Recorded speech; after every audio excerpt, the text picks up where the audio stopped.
did it. I don't know. There was a little bit of a delay, and then but I think it worked. We did it. Okay. You think we'd have it down by now? I know. You would think, we're professionals or whatever. I know. I was like, when the little pause happened there too, I thought it was something that was just on my end, because all of a sudden out of nowhere I got like this little extra window thing, and it popped up and it said like, put captions to your audio, blah blah blah, and I'm like, wait, what is that now? And I'm like, oh, that has nothing to do with this. Yeah. Well, everybody, welcome to episode 62. I don't know how we did it, but we did it. We're here, episode 62. Episode 62. Oh man. The 10 best over a year. 10 over a year. 52 weeks, 52 episodes. 62 is 10 more, and we managed it.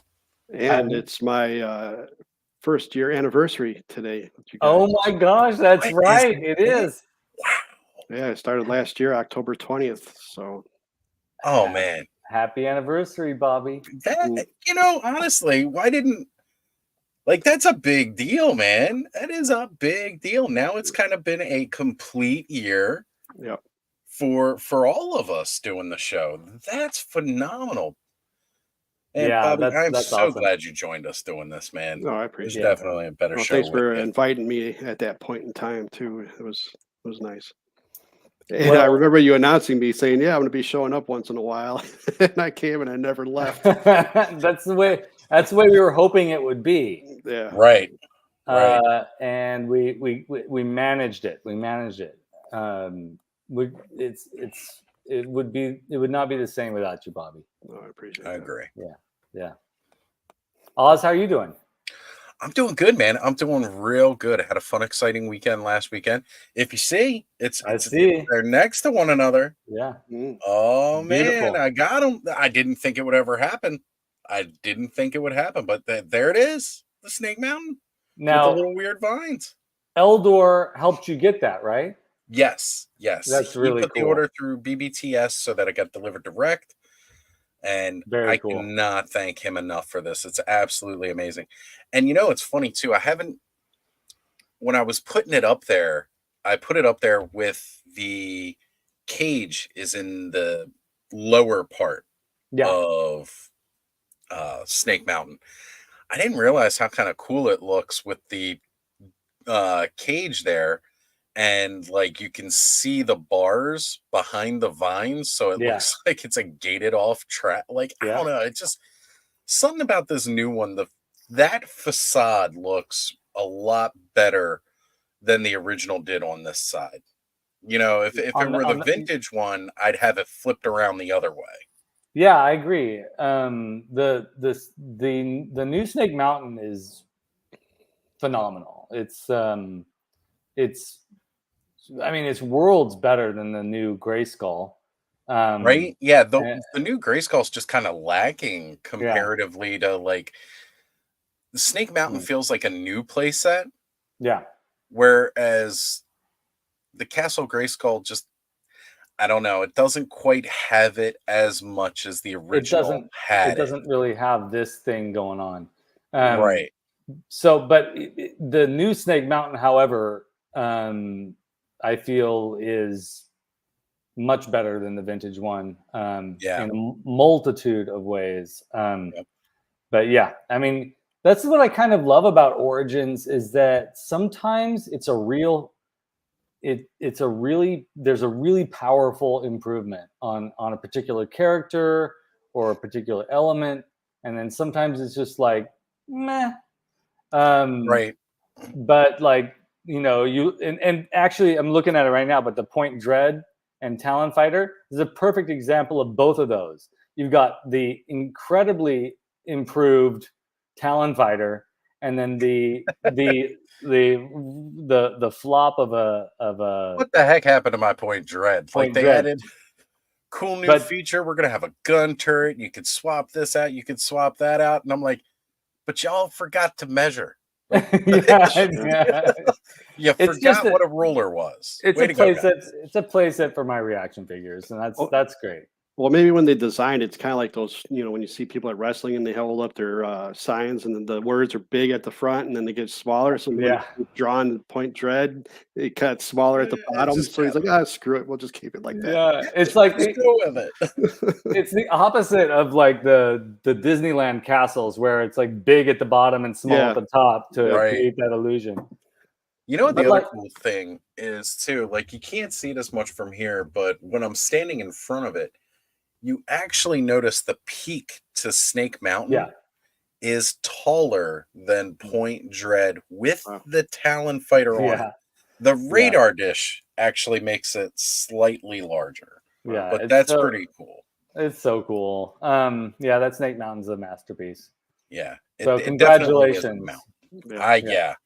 That's cool that Eldor sent that to you too. Yeah, it's absolutely amazing. He is a legend. An absolute he really legend. And he's got an art show coming up too. Yeah. He did that. For that. I want to pull that information up real quick. He did a Wednesday Addams sculpt that is phenomenal. I mean, it's gorgeous. And then he's doing an art show in New Zealand, I think, or in Eternia. Yeah. Yes. Eternia. Middle Earth. So that particular style of doll is called a Blythe doll.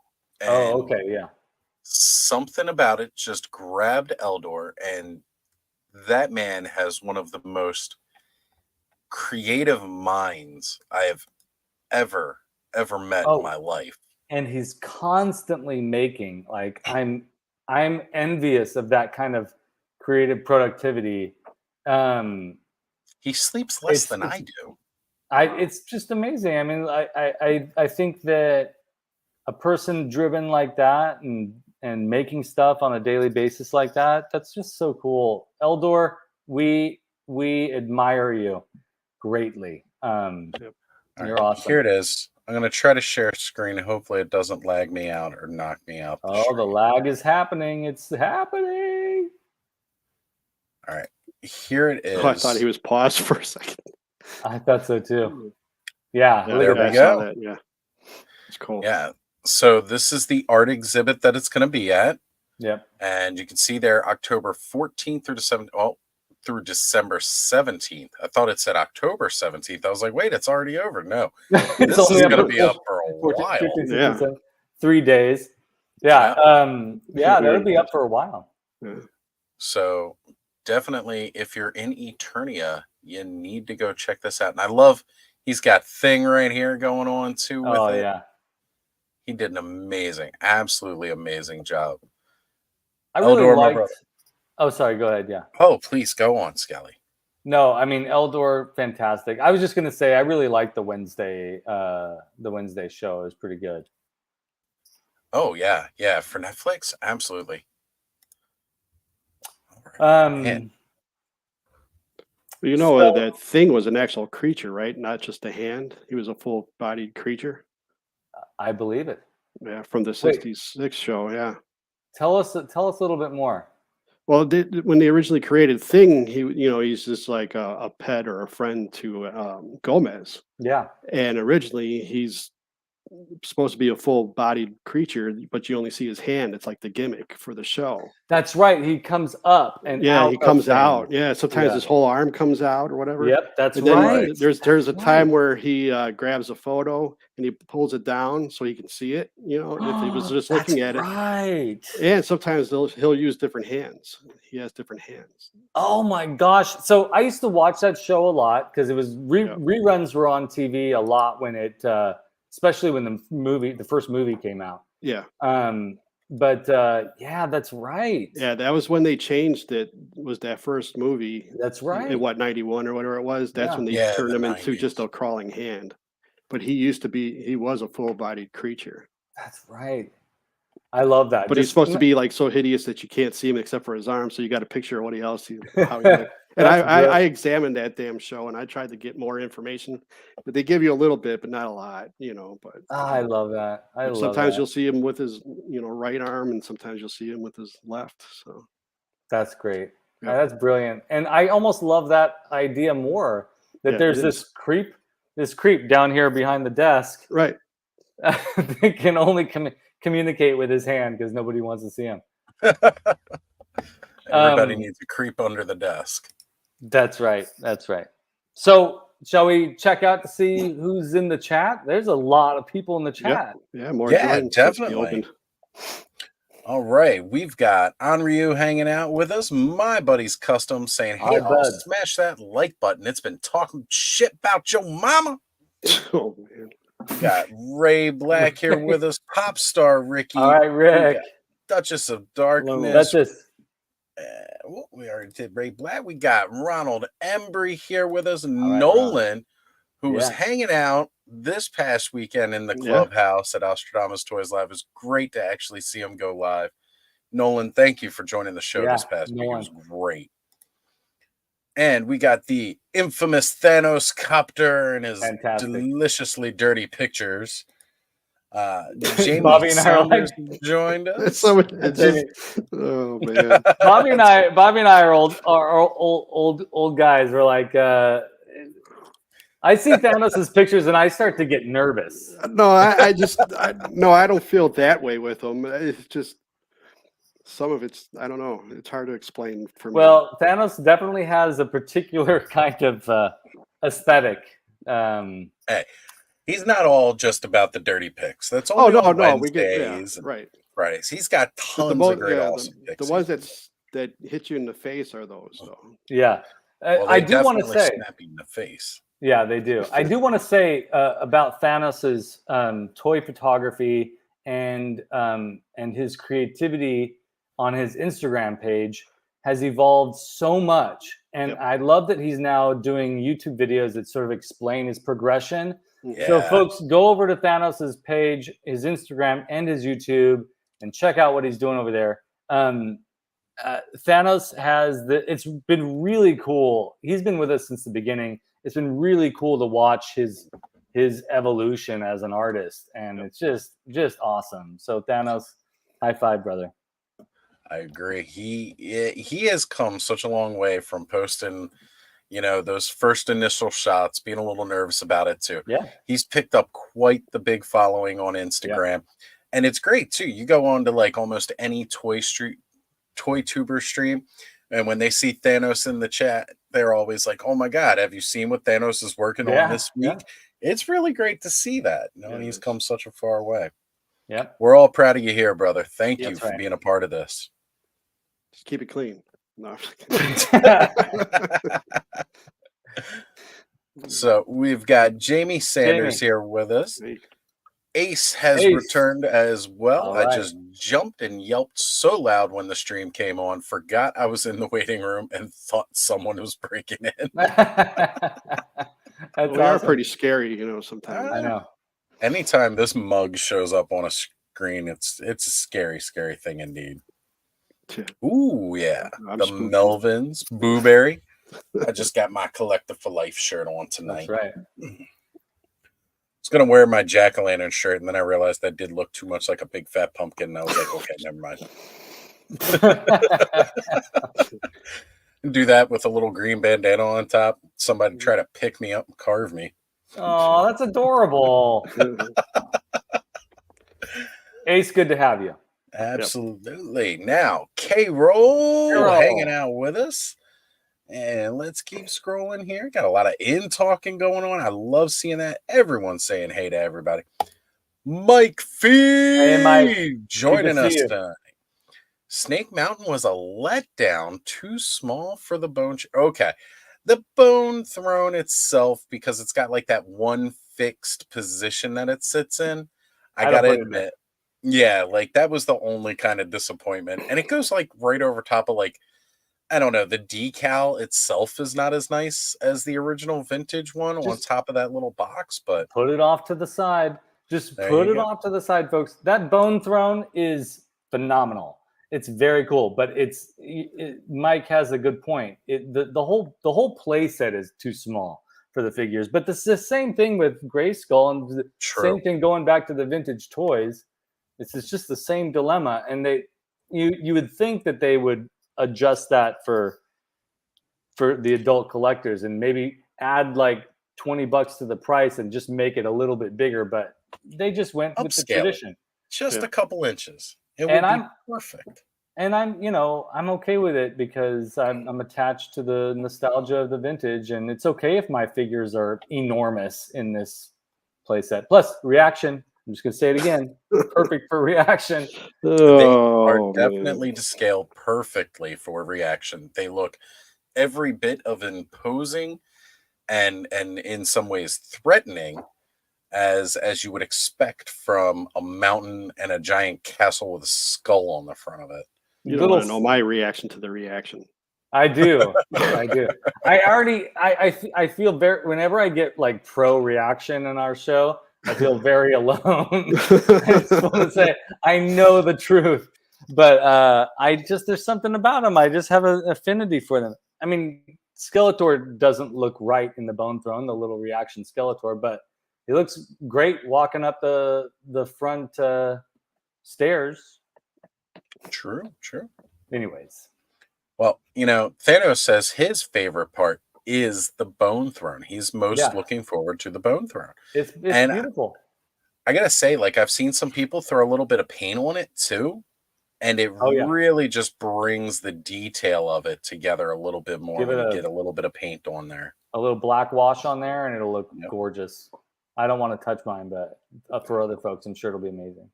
Yes. All right. Pop star Ricky saying Mattel should be re-released as an additional extension to the Point Dread for height. Okay, so he's saying that they should release a little extender for Point Dread. I think we can all agree on that. And the amazing Hebro. Yeah. If you want a little extension piece, Hebro was making them. So definitely, again, another amazing channel to go check out here on YouTube, the Toy Tubiverse, if you will, in some ways. Hebro is always cooking up something cool. He's done so much for add-on parts to Grayskull and, beyond. Like, even just doing extra stuff for your Snake Mountain, if you're, lucky enough to have Classics Snake Mountain. I couldn't even remember the name Classics anymore. Jeez. Well, it's not really that it needs an extension. The bottom just needs to be bigger because this needs to be bigger. The control panels need to be taller. This whole bottom part needs to be taller. This can stay exactly the same. If you have an extension between them, that's cool and all, but this control panel is still going to be super small. Look at how small the little cookie monster is next to the control panel. And that's my biggest complaint. But I still love the control panel, though. It's so cool. Yeah. It's nice that was a sculpted piece this time around. Even though it's just got stickers on it, it's still sculpted piece. I love it. All right. And let's see. Did we miss anybody? Let's see. We're still going down. More people have come in since we started. We've got Ed here, Axiom Figs, and Sir Clifton himself saying it's Thursday. Yes. Everybody knows what day of the week it is when Frenzy hits. We've got Cobweb Collector, figuratively speaking, John, Jeff, all music fan, hanging out as well. And keep it on rolling. We have Allison Troy, Retro Toy Princess in the house. Allison just became a patron of the channel. Allison has a character painting in the works right now. Oh, that's amazing. Absolutely amazing. It's great to keep seeing the entire list just keep growing of the frenzied. Well, I mean, Allison's already been a member for a while, but it's great to see the continued support to keep coming with us. It's just amazing. It's amazing. It blows my mind. Yeah. Thank you, Allison. I will actually be hanging out with Allison this weekend. We're going to be doing some coloring. Oh, cool. That's great. Love that. All right. And keeping it rolling here, trying to go through everybody's in talking this hard. We have the beautiful dawning of a decade here joining us. And JMax77. Hi, Jay. Always good to have you here, brother. Yeah. Thank you. Oh, Ace says, sounds like Thanos and I have some humor photo stuff in common. Where can I see these? Oh, yeah. Look up the Thanos Copter on Instagram. Yep. And as a matter of fact, as soon as I get a chance, I'll probably start dropping links in the chat for that. And just keeping it scrolling here. Keep it scrolling. Oh, we got. Don't know if I had shouted out already, but Alex Black Phoenix hanging out. And I think that's nope. It keeps on going. It jumped on me again. It's loading a whole lot more. Oh my god! The chat has run away. All right, I'm trying to catch it up here. We have an Aaron in the chat. All right, Aaron. I don't know. Is this Aaron Black Knight from Hello Do Toys? Is this Aaron from Payne's Toy Samples, or is this another Aaron? I think this is Aaron Davies. He sent me something this week, and I'm going to be showing it off in a little bit. Yes. So, Aaron, I'm pretty sure that's Aaron Davies. Good to have you here. Yeah, Thank great to have you for back. Joining us tonight. Yeah. Before we went live tonight, Skele was talking about it. He's really, really excited. Can't wait to show people here. I'm stoked. And just we've got Bernie Lomax hanging out with us, man. Oh, it says it's been a while since the last time he has been on any Toy Talk. Well, we're glad you could be here. Welcome back, Bernie. Yeah, that's right. I have a weekend at Bernie's this weekend. And Aaron says he is an all-new Aaron. It's like the new adventures of Aaron. Awesome. That's great.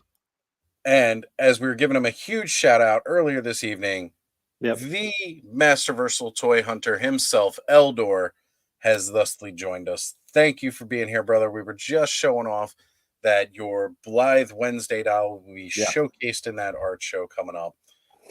So you have to go back and check it out. Go back and watch the beginning of the show. We talked a lot about you, Eldor. Yeah. Don't go. Yeah, we're not going to do it again. Yeah. All right. I think that catches us up with everybody. All right. So, well, today we're talking about everything and nothing. So that means we don't know what the heck we're doing. Which is fantastic. We're just going to sit here, stare at you all night long. We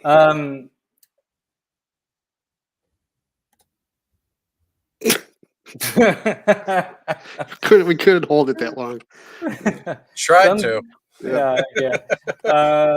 All right. Well, let me know, Ace, when the time comes. I'm ready to go. Yeah. Ready to go. Ready to get started on that. I think to start things off, let's start off with talk. Hey, Mr. Wonderful. Travis, good to see you. Get stacked, Hexastacks. Mr. Wonderful Travis coming into the chat, joining us, probably running in with a chair, having some interference. Good old wrestling talk when Travis is around. It's always fun. Yeah, that's awesome.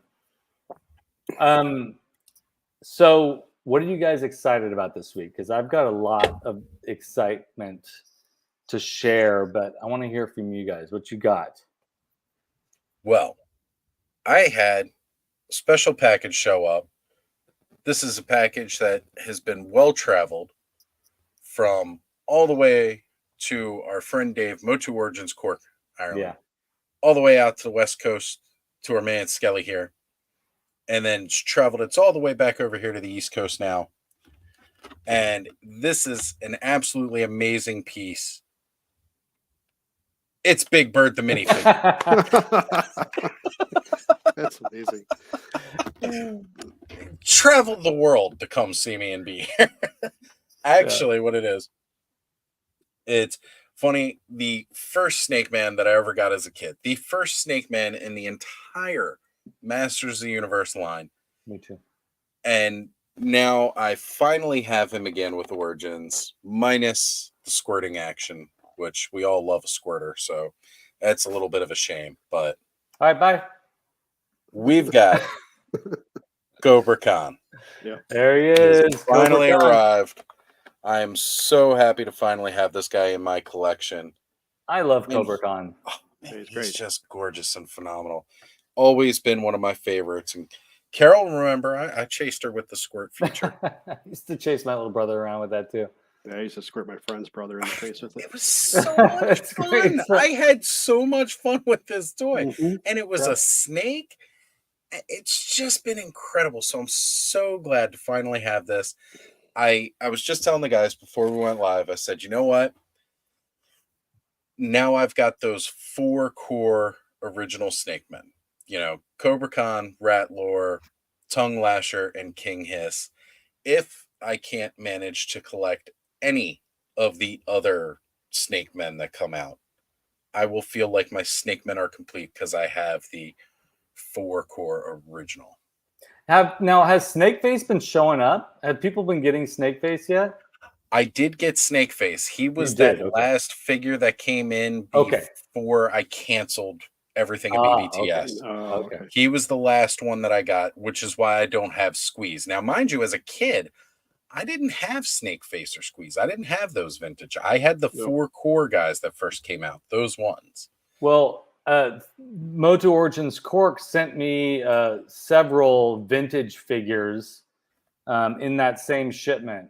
So David sent me along I have my own little vintage. He's right here, vintage Snakeface. Nice, right there, posing up there with the other vintage villains. He's a cool figure. I like him. I mean, a lot of people don't like him, but I like him. I love that thing. It's cool, and I'm not a huge snake. No. As when I was younger as a kid, I didn't care for him as much. Because he looked very odd to me for some reason. But when I was an adult and I inherited a collection from old mentor and a good friend of mine, Eric Adams, he gave me his vintage toys. Those are the only vintage that I have now, are the ones that he gave. Snakeface was one of those. And he quickly became one of my favorites to just sit around, kind of play with that. And one of the neat things, sadly, the new Origins one just doesn't do it for me as much as the vintage did. There's something special about the vintage one, yeah, with that action of everything popping out is what made that snake face feature. Cool. That's what made it good. The new Origins one, he's still cool looking. I'll give him that. He's cool looking, but he just doesn't have that. The snakes don't pop. Don't pop. Yeah. If I had that as a kid, I think that would have been one of my favorites, just because of the action feature. Yeah, for sure. Snakes coming out of your face like that. That's cool. It exemplifies all the weirdness. Yeah. And it's got that action feature. It's so cool. I think growing up being a fan of Clash of the Titans as well, with Medusa. Oh, right. Totally. That head sculpt. Yeah. Totally. Dead onto it. Yeah. So Aaron says his vintage Cobra Khan has a big old screw in it. And he was never able to get it out. Oh man, that's a bummer because that kind of ruins that feature. Yeah. Oh, that stinks. Mike Fee says Snakeface is his favorite Snake Man, and definitely with a lot of good reason there, man. Yeah. Yeah. I think a lot of people don't like it because he's they always say he's ugly looking, but. Well, it's kind of like the purpose, isn't it? Isn't that part of his power? He's so ugly, he terrifies you and turns you to stone. Ugly is beautiful in my book. I just love the uglier, the more appealing for me. And you know which one doesn't appeal to me as much now? Squeeze. The long, lanky arms. They just, something about them doesn't really do it for me. And, I never really got in. I never got Squeeze. I never really got into that character. He's got a weird face, and he kind of looks like it is weird. But when I pose him with my figures, I have him like he's hugging them all. Oh, that's awesome! That's actually a great way to keep them standing up. Yeah, I don't have a problem with that. But that's my collection. But it's yeah, I don't know. He's weird. He looks more like an alligator or something than he does like a snake. But it's kind of the same thing with Tongue Lasher, right? Like Tongue Lasher looks a little bit more like a frog than an actual snake too. Yeah, but he's still cool though. Oh yeah, he is. I love the colors, the purple and the pink, and then the crazy looking tongue. He's definitely one of my favorite as far as looks go with the color scheme. He's a beautiful figure too, for sure. Again, I could care less about having the Origins version of that character because the vintage one is far superior with that action feature. Right? All the vintages are far superior. Well, that goes without saying. But I'm biased when it comes to that, but there are some that are pretty spectacular. No, I get that. Yeah. But that's a different version though. Exactly. Yeah, there was no version of that in vintage. No. Right. So it doesn't count. Who cares? It's a piece of crap. No. That's right. Well, what else, Oz? Anything else got you up in arms this week? Well, I mean, aside from just looking forward to a really, really fun weekend, I know we've been talking about it week after week here, but hopefully everything should be going right this weekend. We're finally going to unbox the beast. All right. Okay, cool. Good. When do I get mine? Yeah, where's mine? Hey, look, I'm trying to win at least a free one. We'll see. There you go. Bobby definitely could use one. It's a beautiful figure. I mean, you can't really imagine him standing next to the Misfits figure that came out through NECA that has the cloth. Yeah. The cloak. He's a ghost. Yeah. That one next to this one, I mean, they'll be gorgeous. Which, if you guys if you haven't seen it, you got to go see. You got to get this. Oh, you got to see the who. All right, everybody in the chat, let us know if you have not seen this movie. It's not a movie; it's a serial. One of those old Republic serials. It's 12. I love the series. 12 episodes. It's beautiful. Beautiful. That's where the Misfits got their mascot from. The Crimson Ghost. Yeah. Nice. They went through public domain photos and stuff like that, and they found that one, and that's how they got it. That's perfect. And it will always it'll live on eternally because of that. Yeah. I could very well have been a forgotten serial. And the movie The Man Who Laughs. That silent movie wouldn't be recognized at all if it weren't for the Joker. Exactly. And Conrad Viet, that's the actor. That's right, Conrad, and he was also in the Cabinet of Dr. Caligari. Yeah. And this is proof, folks. So if you ever doubt yourself in making art based on your favorite IPs, that appropriation is okay. Yes. That's how we keep this stuff going. This is how we well, we'll get into this when we start talking about Booberry here in a second, but the appropriating of familiar images and then turning it into something new within a different context is it's beautiful. It's humans communicating with humans. It's great. And since you brought that up, I do have a project I'm going to be starting soon as well that I've had in my head for 10 years. And tell us. I can't give away any of that because I'm afraid that someone would take it and do it that has the means to do it yet. Yes. Yeah. Because I really love the idea and it's close to my heart and yeah, we'll see. Well, I'm stoked. That's amazing. Right. And it's like to turn a little bit of a corner. Because I don't want to push you into accidentally revealing something about your potential project. Musculoids. I gotta tell you all that if you haven't seen Musculoids, it's an amazing figure line. It started off as this guy making these figures, and I think that he's making them more in mass production now. But without He-Man, we wouldn't have Musculoids, and Musculoids are like mutated, ultra bulky, scary looking freakazoids. And and it's fantastic. But we wouldn't have that like super weird stuff without having Masters of the Universe, and without Conan the Barbarian, we wouldn't have Masters of the Universe. And so this type of, without noir, we wouldn't have Bobby's new show that's coming out. Right? I mean, yeah, that's true. It's great. I mean, without Universal Monsters, we wouldn't have Merman. I mean, it goes on and on and on. Yeah. Speaking of Merman, I sent Bobby a little thing earlier this week. It was a little comic strip. Or did you send that to me? No, I sent that to you. Yeah. Merman sort of looking down the cereal aisle. Yes.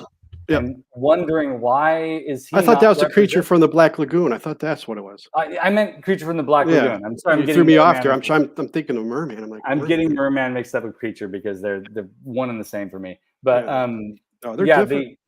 They are different, yes, but they come from the same place.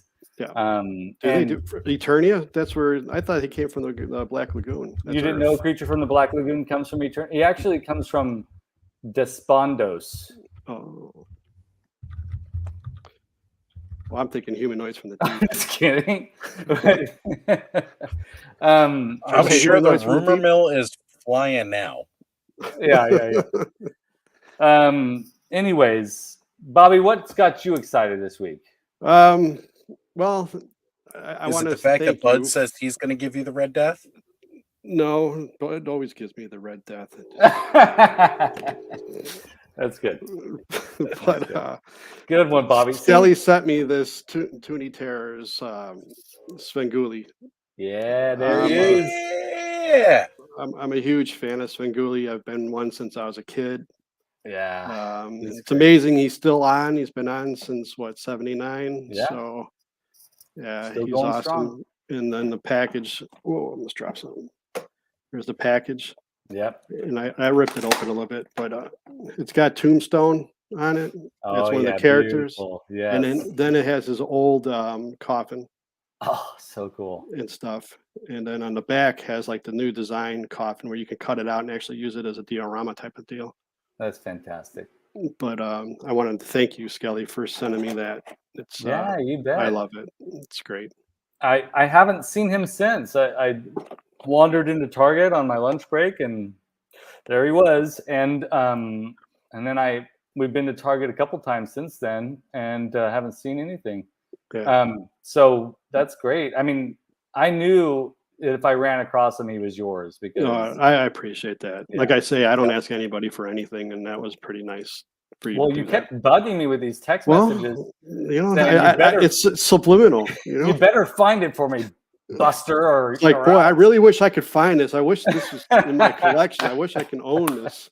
I use words like that. Yeah, Bobby didn't say a thing though, and that's one thing that I really like about you, Bobby, and is that you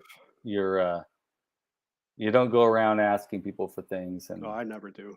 I always like to earn it myself. Let's see. The openness to sharing and sampling in this medium scene is one of the biggest draws for me. Yeah, well, I mean, music, for example, is a great area where you can see ideas piling on to other ideas and sampling and musicians referencing each other. It's great.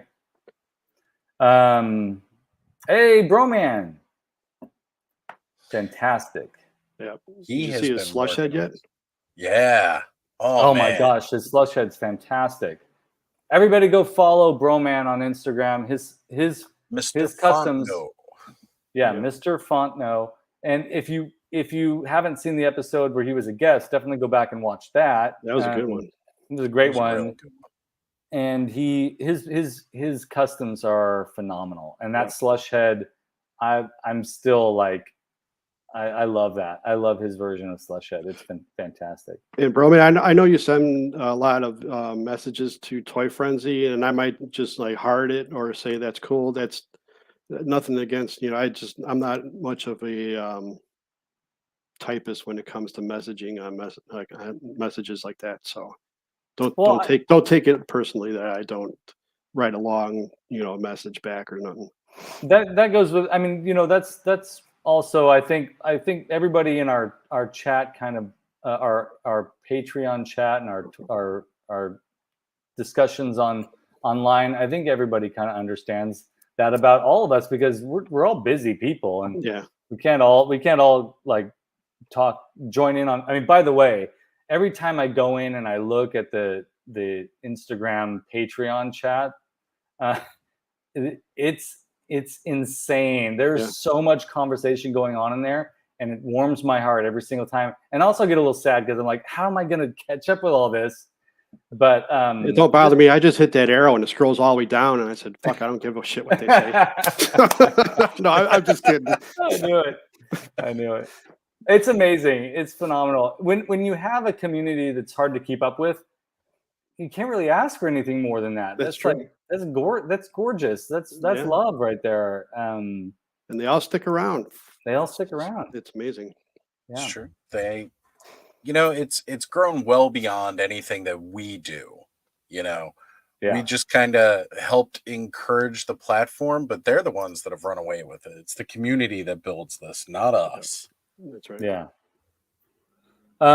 We wouldn't be with anything without them anyway.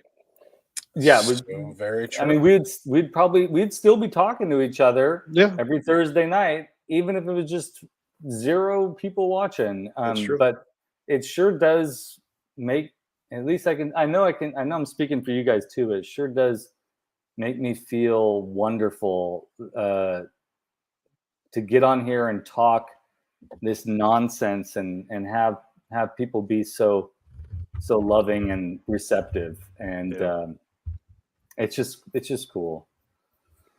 What else are you excited about, Bobby? Nothing. No. You want to talk about what you wanted? Yeah, I didn't know if you wanted to bring that up yet. I do. I'm itching to get this guy out of the box. Oh, okay. Go ahead. Mine's out already. I know yours is out.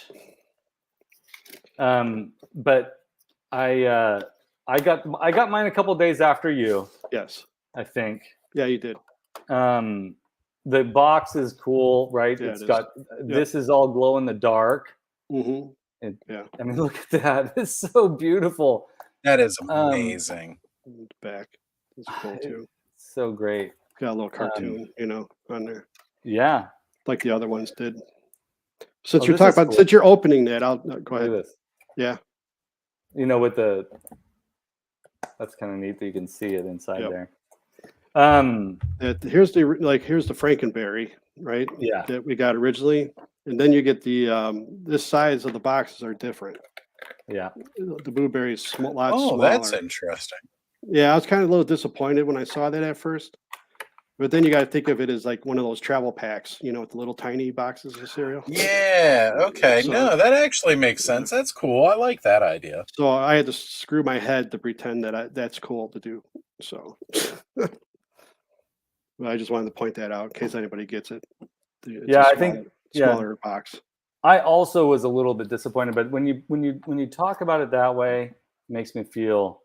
Well, that's what I said there. Yeah. Yeah, because I like the masturbation of the mind. That's right. This is cool. This illustration in here. Mm-hmm. I mean, they timed it perfectly to show up during the Halloween season. Yeah, it was supposed to be here August, but yeah, I feel like they made us wait on purpose.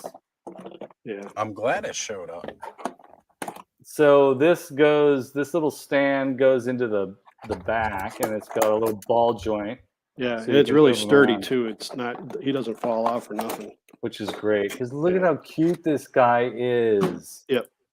Yeah, he's awesome. A little pork pie hat. Mm-hmm. And Peter Lorre voice, if you can hear it in your head. Again, appropriation, right? Yeah. And that's, you don't have, he just is a ghost in a pork pie hat, so he doesn't look like a universal monster, but because they use the Peter Lorre voice, immediately we associate that with the monster. Just like my tattoo of him. There you go. Oh, look at that. Perfect. Adorable. Come on, this guy is so cute. And then I love blueberry. And then you got the except for after you eat it. Yeah. I can't eat that cereal anymore, but man, I sure love looking at the artwork. Well, there was that panic back in the 80s when kids were eating all that Frankenberry, and all the parents thought the kids were all crapping blood and stuff. Yeah. Well, they had two issues with that. It was the red dye from that, and then they also had the problem where it was making them all constipated too, because there was it was blocking them up. Yeah, that's awesome. What they were using in the red dye. Masters of the Universe eating cereal. That's right. You can't. I told you that's what I wanted to do. Yeah. I wanted to get all the cereal boxes and put them in Castle Grayskull. Yeah, yeah. Put them in the pantry. That's right. So this is this is a beautiful figure, and he's gonna look great. Should I get my Frankenberry out? Hold on. Yeah, I was thinking about that too. I got it in the other room, but it goes very well. It goes very well with it. Yeah, I want to get all the cereal monsters. Yeah, there's the original three, the Count Chocula and Frankenberry. They all look great together. Continue to do like Yummy Mummy and Fruit. I'm hoping we get all of them. Yeah, I'm hoping to. I really do. What I'm afraid that they might not do that because this was an exclusive, but he fits perfectly. Did you guys end up seeing what Toy Otter is working on? No. Okay, so for those of you who don't know, Toy Otter is the guy who's doing the long box hero line, where he's doing lesser known comic book heroes. He's making toys for them in a superpowers-esque style. Yeah. So if you're familiar with the DC superheroes line or superpowers line, he's been doing that for other characters. Now, one thing that he showed off really cool recently is he showed off a couple more that are going to be coming out. And I guess I'll start there. Let's go ahead and start with this though. So I don't know that he will actually release these. I think he just made them to have fun and play around with. Okay. But this is some of that long box heroes line that's going to be coming out, and you notice who he has up front. Yeah. Okay, so, I had no idea that this was going on. Oz, thank you so much for sharing this, because this is really cool. Yeah. Well, this is what else he likes to do. He likes to Is that the goon in their middle? Yeah, it's the goon. Wow. That's actually, I think it's either already out or he's out in the next wave of the long box heroes, because I think Brendel's already out. Yeah. And yes, he's got the Tick. Oh, cool. So, yeah, he's doing all of these. But he decided he wanted to start making his own. Oh. That looks good. Oh, that looks great. Oh, it's got there you go. Yeah. Right. Fantastic. And then he's right up making his own. Skellies, yeah. Oh, man. They do have those boxes. Did you ever see those? Yeah. That's where he's pulled these for. So Frankenberry. So cool. That's great. Blackberry Bride. Talk about something else that's brilliant. Yeah. Oh man. And the Zapple Man. French Toast Fiend. That guy looks like he would belong right in with Underdog or something. That's awesome. Right? Oh, man. That was me the other morning. Wow, this is great. Mutant. Now, I don't know how good a lemon-flavored cereal would be, but... Well, if you eat Trix, you got lemon in there. It's true. It's got the fruit. Yeah. They have fruit flavor, though. So he's been releasing these pretty much all month, showing these off. His versions of some General Mills. Yeah. And it's absolutely ridiculous. And he's shown here where he's gone through, he's done... Again, additions to the superpowers line, some stuff that hadn't come out before, how he would do it. I love this Swamp Thing. Oh man, that would be amazing. Oh my god! This is killing me. This is so cool. Okay, I'm following now. Yeah, I'll drop I'll drop his link in the chat as well, as I already put Broman and Thanos in there. Yeah. But yeah, if you just @ Toy Otter on Instagram, Jason. Nice job, Jason. This is so cool. I think that was his name on there. Yes. Yeah, these are fantastic. You said it's Toy Otter? Toy Otter. Just Toy Otter. 6-gun gorilla. Jeez. Yeah, this is great stuff. Oz. Oh, okay, yeah. Thanks. You're welcome. Man. I'm actually adding that toast guy to my story. I think that's cool looking. So here we go. Mike, Eternium Royalty, has said Tom Brisky or Brisky, he does some great monster serial art. Also does his own characters. Hold on a sec. I'm looking him up now. Mike, that's his IG, right? Tom Brisky? Yeah, I'm trying to look it up now. The Brewski. There it is. It's Tom Brisky _art. Art, got it. _art. Oh yeah, that's cool too. Oh, I dig it. Yeah, I dig it. There is a real great Instagram you guys should follow. It's called punk rock _CDs. Oh yeah, that's a great one too. That's a phenomenal one. Let me go drop that link in the chat real quick. Personal plug. You want to hear something really funny? I was already following Tom Brisky. Somehow I saw his stuff, and he wasn't. That's one thing I don't like about Instagram is that if you don't like a certain stuff, it disappears and you don't see their posts anymore. He stopped showing up in my algorithm. Yeah, it just damn you, Instagram. It all depends on what you like go through, and you like every once in a while I actually have to look a specific person up. Oh wow, hold on. Yeah. Maple Monster. Come on. Cool. I'm gonna go ahead. That's terrific. Alf Inflict likes him. Cool. Our good buddy Alf. Yeah, that's great stuff. Sorry, I was in the middle of posting something there, Skelly. Where's our director? He's at PowerCon, so I'm making sure I see.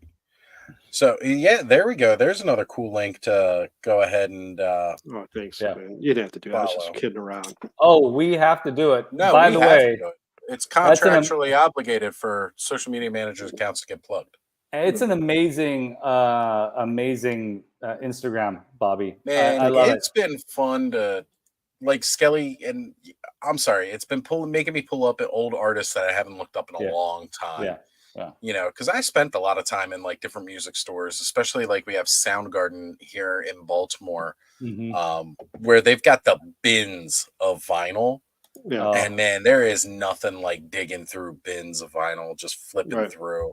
I love it. You know, and that's like looking as you make the posts. That's how I feel. It's almost like I'm flicking through vinyl, or even in just the age of record and tape traders, going through all the CDs. Yeah. So I love record stores. I love record stores. I always did. Yeah. And I had one when I lived on the east side in Chicago. There was a record store a couple blocks from my house. I'd walk down as a kid and I'd buy tapes and records there all the time. And I could still smell the place because the guy used to smoke a pipe. So every time I smell pipe or something, I always think of the record store, you know, when I was a kid. And that's one of the few tobacco product smells that I absolutely love. I love the smell of pipe tobacco. Pipe tobacco is one of the best. Yeah. I actually, so when I went to go see my sister, you know, back in 2020 when my dad had passed, the one thing that I did, one of the big things that I brought home was my dad had a pipe collection, very big one. Now, beautiful. Part of it was his. The other part was my grandfather's. My grandfather used to smoke pipes, and he always smoked cherry tobacco. So just that smell of that kind of tobacco and the humidor, it's glorious, absolutely glorious smell. One of these days, I'll actually have them all cleaned up. We should all take up the pipe now. We could just all smoke while we're on the show. Not allowed to smoke in the house, but yes, I totally would. Oh, excuse me. Well, there's another thing I'm really excited about. And Aaron, if you're watching still, Aaron Davies, he's the guy who just out of the blue sent me the Stay Puft Marshmallow Man when I was mentioning that he was hard to find now that he had gone on clearance. Yeah. And so now I want to preface this by saying that this wasn't even on any lists that I had thought of as a toy that I felt like I wanted to have. All right, Aaron, it's like Aaron knew this before I knew it. And he just out of the blue sent it to me. He messaged me and was like, hey, keep an eye out. Something's coming. He said he found it for a really good price. So Aaron, thank you so much. The Fearsome Flush. Nice. And so just a little bit of a background here. I never had this. I had the Stay Puft when it originally came out, the vintage Stay Puft. But I didn't have this. And I always saw and thought this was hilarious. I thought this is a brilliant toy. Like, who comes up with this? I'm going to get it open. It's probably some guy on the crapper. Yeah. Some guy was having a bad experience on the toilet and was like, you know what would suck if the toilet up and did that? He probably was hitting acid and went to a bathroom at a restaurant. And that's said, exactly what happened. He had dosed up and he was using the toilet at McDonald's. And had this experience. And now, so Aaron, just to let you know, I am absolutely ecstatic that I had this. This is the toy I didn't think I needed. It is amazing. Look at that. Okay. Maybe it's a bidet. Well, I mean, it's going to get something clean with that. I needed this to help me clean up that stream. If this is the way a bidet worked, that would be just awful. Man, if I sit down on the toilet and I feel somebody under me start licking something, I'm getting out of there. I mean, come on. This is so, Aaron, thank you so much, man. Whether this is definitely going on my Halloween shelf. Every year I break out the Halloween toys. This is going to go on the Halloween shelf next to Boo Berry and Frankenberry. This deserves appropriate. To be. Yeah, totally.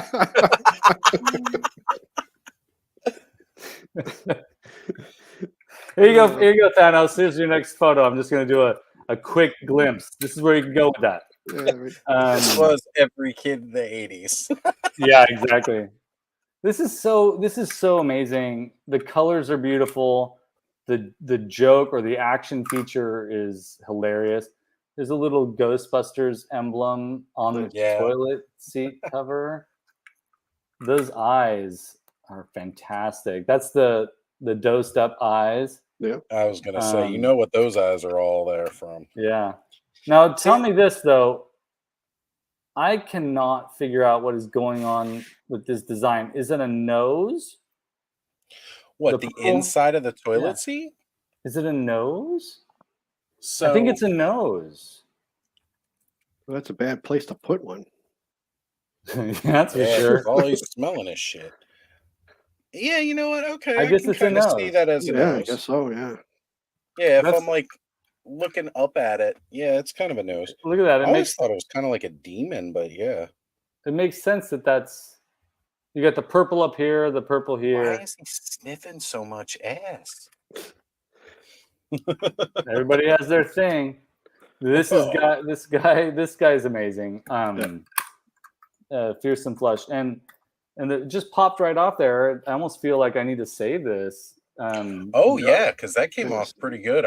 My card kind of got tore up a little bit. Look at that. It's like you could do a reboxing, like I did with the Destroyer last week. You could totally do a rebox with that. That's right. Hashtag Rebox. Not the crappy shoe. Actual reboxing. And Aaron says he's glad that you enjoy it. I love it, Aaron. And what a cool thing, like just to be, I can just picture Aaron perusing. He's like, oh, there's the Fearsome Flesh. I'll send that to Skele. Yeah, that's cool. And thank you so much. I agree. Beautiful. I am so glad that they did the Kenner's Classics line. I know Adam Radical Toy, who was in the chat a little bit ago, I don't know if he's still here. He actually just posted going through and doing opening of the Kenner's Classics. I've still got, except for the 2 that I opened up previously, I still have the rest of my collection still sealed because I was waiting to do that with Dawn since she was the one that managed to hunt them all down and get them for me. Yeah. So I've still got all of mine sealed up. I want to do that live with her when we get the chance. But who knows? Maybe that'll be an upcoming live stream soon that I can do for spoopy time before it's over. Love it. Yeah. I mean, honestly, Ghostbusters is just so much fun. I did do, now this isn't the original one. I still need to pick up the Kenner Classics one, but I got the Ecto one from Afterlife. Okay, cool. So that kind of will sit in. It kind of scales a little well with the Kenner's Classics. Not so much apparently if you try to sit them in, but I want to get the Afterlife Fright features. I want to get those because you get all 4 of the classics Ghostbusters, then you get the 4 new kids, and then they got a bunch of ghosts that go with it. And it all, again, it kind of scales with the original Kenner stuff.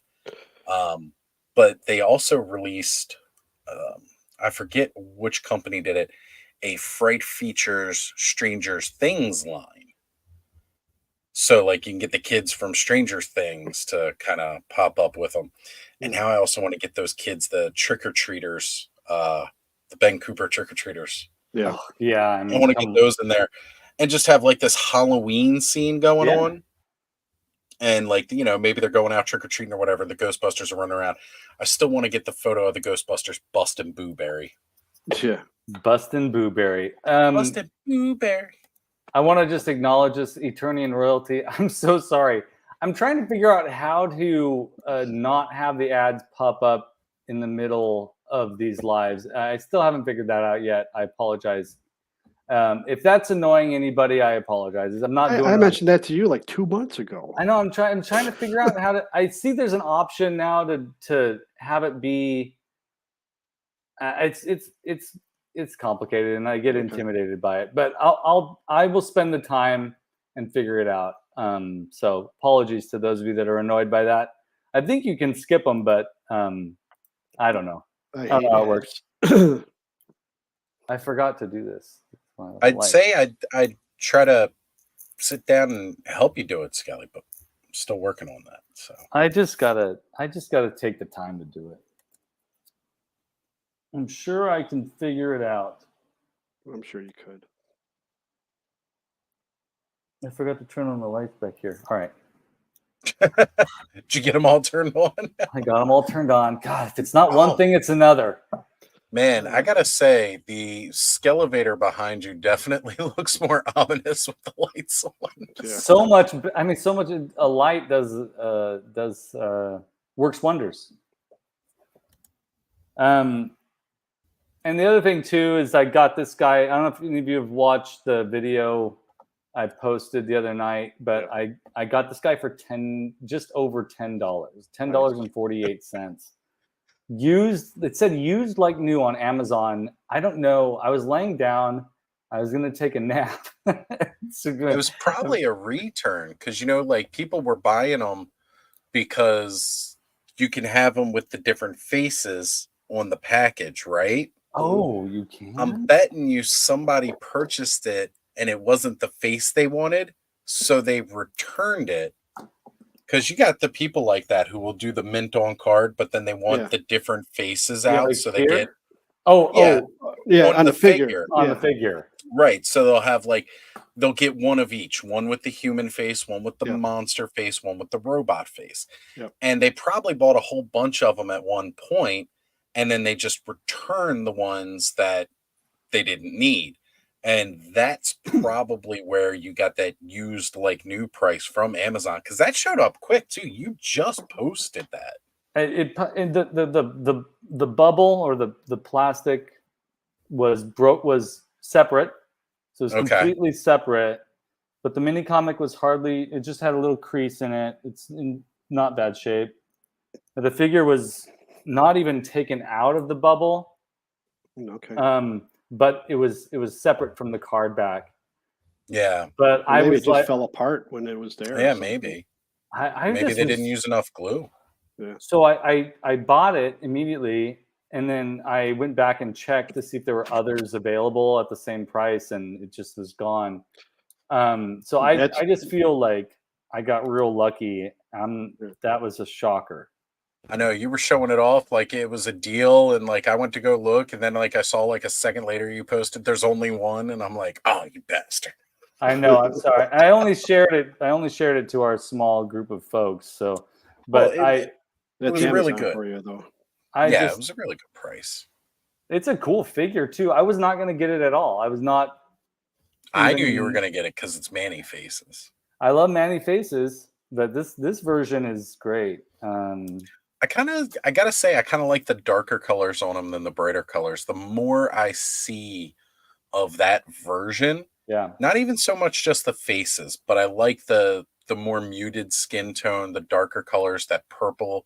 I mean, I love the blue and the pink on the other version of it, but I really, really like the coloration on that one a bit more. Actually, he's going to look good, really good next to Operative. Oh, yes, he is, because that is a stunning figure. Yeah, it is. Let's see. Ace. I've gotten lucky a couple times on Amazon for used figures with dinged up boxes. That's great. Folks, I just wanted, here's my little public service announcement. If you're worried, Oz and I were talking about this before we went live.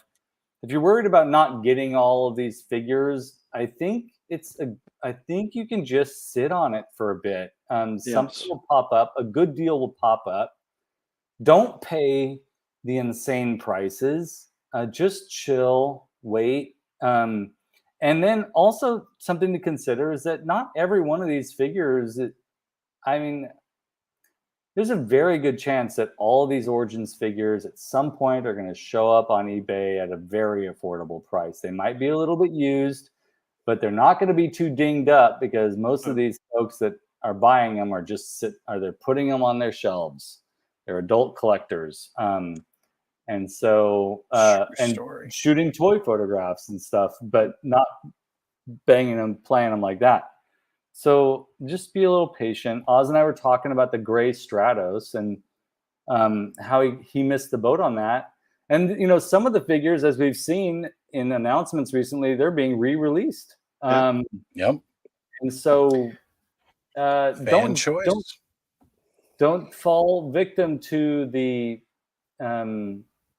fear of missing out. Which is a very hard thing to do, but it is easier said than done, right? Yes, but you can. I mean, look, people are still buying vintage toys. It's always going to be there. Yeah, I mean, people just don't buy this because they want it and never sell them. There's always going to be something out there that people are going to sell it.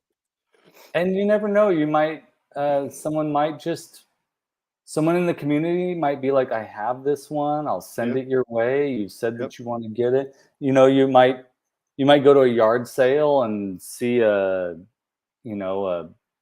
Origins Fisto and be like, oh, that's great. And someone's selling it. They don't even know what they have. And so, yeah, just be very careful in the FOMO and not giving into the FOMO. Like I always say, just pay what you think it's worth to you, not what it's worth to everybody else. I agree. That's what I do. If I say, well, I don't really want to pay $10 for this figure, I'll wait till I find it for $10. Yeah. So I don't think it's worth more than that, or whatever. I'm not going to pay $70 for something. Right. Ace is actually talking about the Home Depot posable skeleton. Look, I mean, I'm just saying, it ain't worth pulling your hair out. Then you start looking like this. So, I mean, also sometimes the post Halloween sales, right before the holiday hits, the next holiday hits, go in, just check it out. You might be surprised at what might pop up, and there it is. And then you have it for next year. What do you mean next year? No, set it outside. Put a little, like, put it on your porch in a chair. Dress it up for the different holidays. I had a scarecrow for like 2 years sitting on a porch, and every holiday that came by, like New Year's, I put the little, the stupid whatever New Year glasses it was. I put the Santa hat on it at Christmas. The Easter bunny ears. The shamrock hat. That's like I put it out there every year. Yeah, you're just going to dress them up for the different holidays. It's an all year round deco. I agree. Like, and if you like Halloween stuff, it's always gonna be a presence in your house, whether it's small or big. So yeah. Sorry, go ahead. No, go ahead. No, I was just gonna say DD's. That's right, Eternian royalty. So DD's is kind of like I wouldn't compare it to Ollie's because I've never been to Ollie's, but from my research, it seems like it might be similar. It's like a bargain basement type of store, and I've found some cool things there before. Anyways, what were you gonna say, Bobby? I would say when we were talking about Amazon earlier, I did pre-order the new Attorney Trapjaw. Oh yeah, you ordered it? Yep, I did. Bobby, good job, brother. I'm glad. Is that up for pre-order now? Yeah, I did it a few days ago. Put it. That's what you were posting about. That's what you were posting. I thought you were just showing it off. Like, this is cool. No, you did it. I bought it. Yeah, you jumped in there. I thought he was showing it off too because he said that he's out of collecting. He's not buying anymore. I said I retired from collecting, but if something comes up that's special, then I'll get it. Well, and, I am with Trapjaw, so I've seen stuff for Trapjaw. I think I mentioned in a previous episode of the Frenzy, but I watched Manchild's review of that, and it's a gorgeous figure. It's a very cool figure. It does all the things that we want to have in Trapjaw. He does have that sort of, that slaughtered mouth thing that's kind of an issue for me. But it's, if that's the only complaint I have of that, and everything else is gorgeous. Like, it's definitely something I'm going to try and get.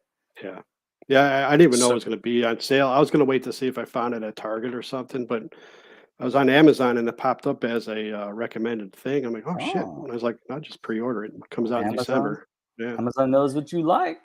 Yeah, of course they do. So, Alf, our good friend of the channel, Alf, just sent this to me, and I got to share it here because everybody remembers those wrestling buddies from back in the day, right? Yeah. The little like pillows that were shaped like a wrestler that you beat up. Was it a Danzig one? Oh yeah, beautiful. That's cool. Oh, sorry, that Grizzlor one, the Beast Man. They look just like so much fun to beat up, and I'd be mad if that Stinkor one doesn't smell. Those are customs, right? Yeah, these are all custom made. Sadly, these aren't something that's like mass produced, but man, I'd love to have those. Look at how sick that merman looks too. Yeah, he's cool. Yeah, they're very Filmation. They're all cool. I love it. I think these would be an amazing thing. Come on, Mattel, you got the rights to make wrestling stuff and do all that crap. You got He-Man. Let's roll. Yeah, let's get it. Thank you for sharing that, Alf. That's cool. That is. So look, $21.99, folks. Yeah, it's not bad. That's back to like a regular price. Holy crap! Price. That's a really good price. Still available? Yeah, still available. There you go. Press that button. Hit it, folks. Press that button. While you're at it, hit that like button too on this video. That's right. It doesn't come out until December 15th, it says. Yeah, mine's like the 8th or something, or 18th. I can't remember when it said. I'll get it somewhere around that time. Skelly must have like the director paid off or something, so he can get all these close-up shots of his stupid ass. I know. I love my close-ups. I know you do. Um, He's the star, like he always says. That's right. I'm the star. It's me. It's my show. That's right. It's on your damn channel. We discussed that. Should we have another channel for Toy Frenzy? No, I'm keeping it on mine. Okay. We should. You know, I was thinking about it. We should probably have a separate channel for it. Why? That's all right. I don't know. I just think like it should be a destination. You know, like Disneyland. I hear that. Maybe I'll look into that. I'm going to look into figuring out how to stop the ads from popping up, and I'll look into a new channel. That's a good thing. How about this? Everybody in the chat, do you want to see Toy Frenzy on its own channel? Yeah, there you go. Let's see what people say. Or do you not mind that it's on Skelly's channel? Or would you rather see it on Oz's channel or Bobby's channel or all of our channels all at once, or have its own channel?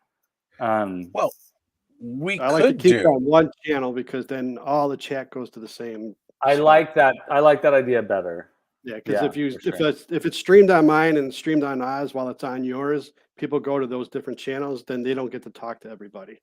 Yeah, I agree. It's true. That does split up the chat. I will say, however, we have been doing the simulcast on the Toy Frenzy Hangouts. Yeah. Or Toy Frenzy Hangouts, sorry. Ostradamus Toys Hangouts that have thus become the Clubhouse. And when you do those simulcasts like that, there might be people subscribed to this channel or to this channel that don't have, may not know about this channel. So then they come find you, and it actually does help. I think having, I think it having does like split the chat.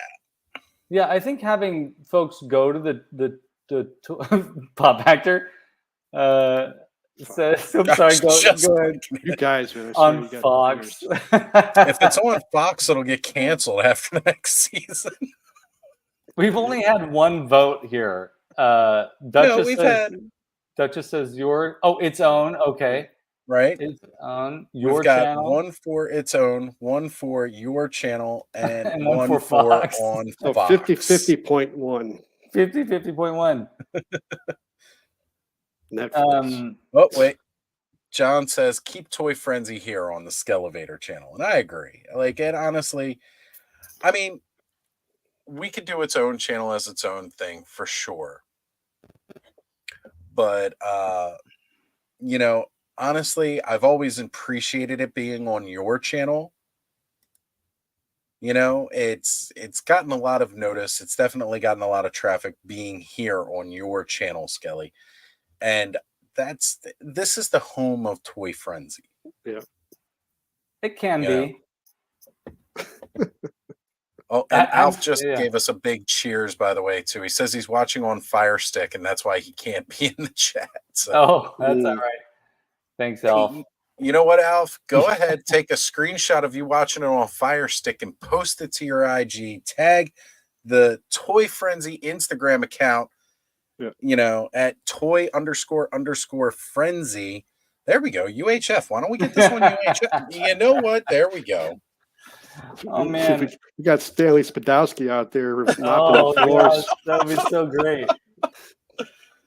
Maybe we should get it on SCTV. That would be great. But yeah, definitely post those pictures, guys. If you're watching this right now, get a screenshot, post it to your Instagram, tag. You can either tag all of us or tag this gentleman right here, tag the Toy Frenzy at toy__frenzy so that we can post it and let everybody know what you're watching on Thursday nights. Yeah, that's cool. Yeah, or you can tag Bobby Dangerously as well. Or at Punk Rock CDs. At Punk Rock CDs. I run 3 freaking Instagrams. It's craziness now. That's cool. That's cool. Plus 3 Twitters. All right, Joe. Good to see you. 3 tweets. 3 Twitters. Yeah, I got the Punk Rock one. I got the Bobby Dangerously one, and I do the Toy Frenzy on Twitter as well, or X, whatever the hell you want to call it now. X because we done broke up with that shit. Yeah. I'm sorry. It's really falling down though. I tried to get into doing the whole, like when I first started doing all this, I tried to get into using Twitter, and like I just couldn't vibe with it so much. And then they went and they switched their name up to X, and I'm just like, that's about how I feel like with this now. It's my X. I mean, I'll still get people following me on there every once in a while. I'll get notifications of that, but I'm like not active on it at all. And one of the best things about Twitter though is that I met David on there, Motu Origins Cork. Yeah. He started following me, and then he followed me over to Instagram, and then he followed all of us, and that's what was cool about that. Yeah. If it wasn't for that, we wouldn't know him. So that's cool. That's true. I haven't ever been. Skele hasn't ever been on Twitter, so I'm a little hesitant to reach out into that universe. Yeah, I don't use Twitter like I used to at all.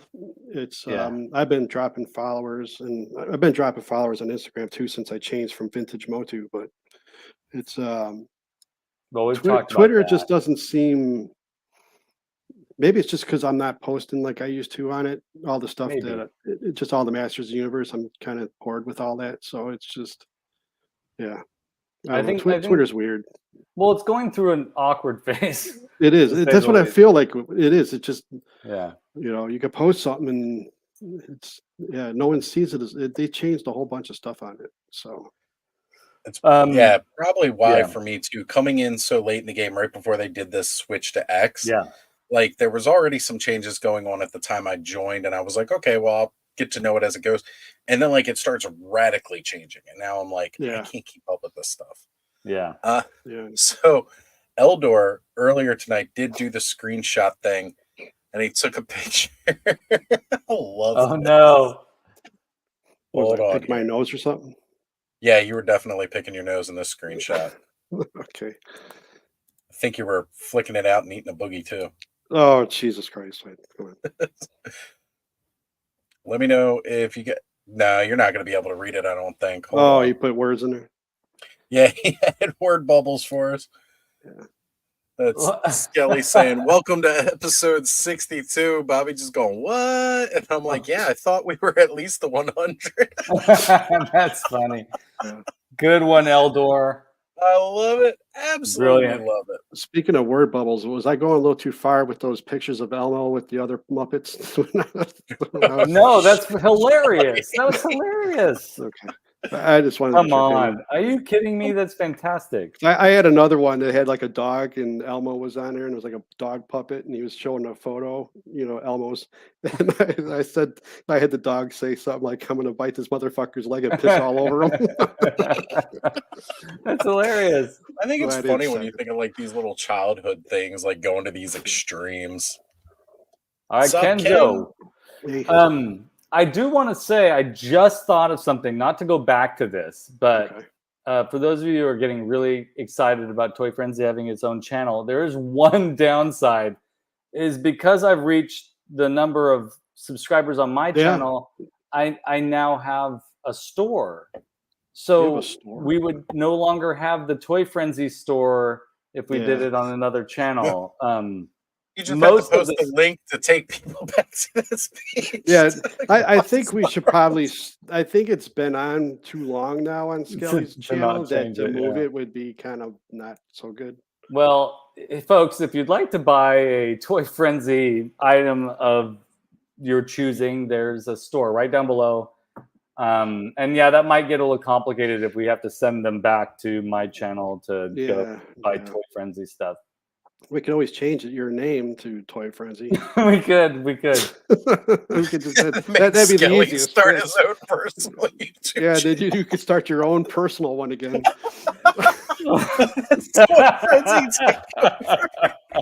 That would be so funny. And I'll just day one for the I would definitely have to be, you know, my videos to be a little sadder on my new channel. Yeah. Oh God! I'll be your first follower. Thank you, Bobby. Thank you. I would definitely follow and subscribe again. That's hilarious. Yeah, you can easily change the name. I've done it on mine. I might change everything. Who knows? Tomorrow when we wake up, there may not be. Where is Skelly? Just like Bobby Dangerously, just out of nowhere. Yeah, that's true. I woke up one morning and Vintage Motu was gone. Yeah, I killed him. Mm-hmm. I had to. You mowed him down. He deserved so what? So here's another thing. Another thing that's been on my mind lately is a lot of folks are real excited about the Motu, the Masters of the Universe, Teenage Mutant Ninja Turtles mashup series of figures. And honestly, there's only two that appeal to me, and they're not. They're the what was that? I think it was David Motu Origins Cork that said, "Of course, you pick the ugliest ones." Yep. But here's my thing about it. Like, is it wrong that I like more? I like the art on the boxes. Yeah. The figures. The figures are okay. They're the turtle ones, the turtle looking figures. They're just not doing it for me. But this guy, this He-Man, is like really cool. I kind of love this. He's like Toxic Avenger. Okay. See, I'm glad I'm not the only one, because I was hearing that too from quite a few people. They didn't like this. I appreciate this color scheme so much. Yeah, me too. The green, the purple. It's great. Well, look at our background. Well, who knew? Green, purple. What's going on there? The logo. The toe coming out of the boot. I mean, come on. That's pretty hilarious. I love that. But you know what throws me off, though? The brown with the boots. No, I like it. You like the brown on there? See, I don't care for the brown as much. I thought it would have been cool if they did like the orange, like if they brought down the orange, like did a little bit more of that. Like, you think this guy cares about fucking matching? Yeah, that's exactly what I'm thinking. It's just with me. Yeah, I think this guy is a wreck, and I kind of love that. And the same thing with thank you, Ace. Yeah, and the same thing with this one too. Total wreck. Like, I love. He's got the orange boots. He's got the. You could put the orange boots on. There we go. I'll take his orange boots. It's a little bit different, but I like this guy too. This is super weird and kind of is a callback, throwback. Feels like a throwback to Gigantor. It definitely is. And so I kind of like this one too. I'm just not keen on. There you go, Kenzo. Paint it. Right. That's what I'm gonna have to do. But I'm not really. Honestly, I feel not so enthusiastic about the other ones that have been shown. I'm not a Turtles fan, so I don't really like them at all. Honestly, I really like the Leonardo figure. I think it's a cool thing that they're doing. The DiCaprio one in there? Is it DiCaprio? Yes. I appreciate that he I like the fact that they've included the fact that the swords should combine, so the two swords come back together. Yeah. And that's totally worth it.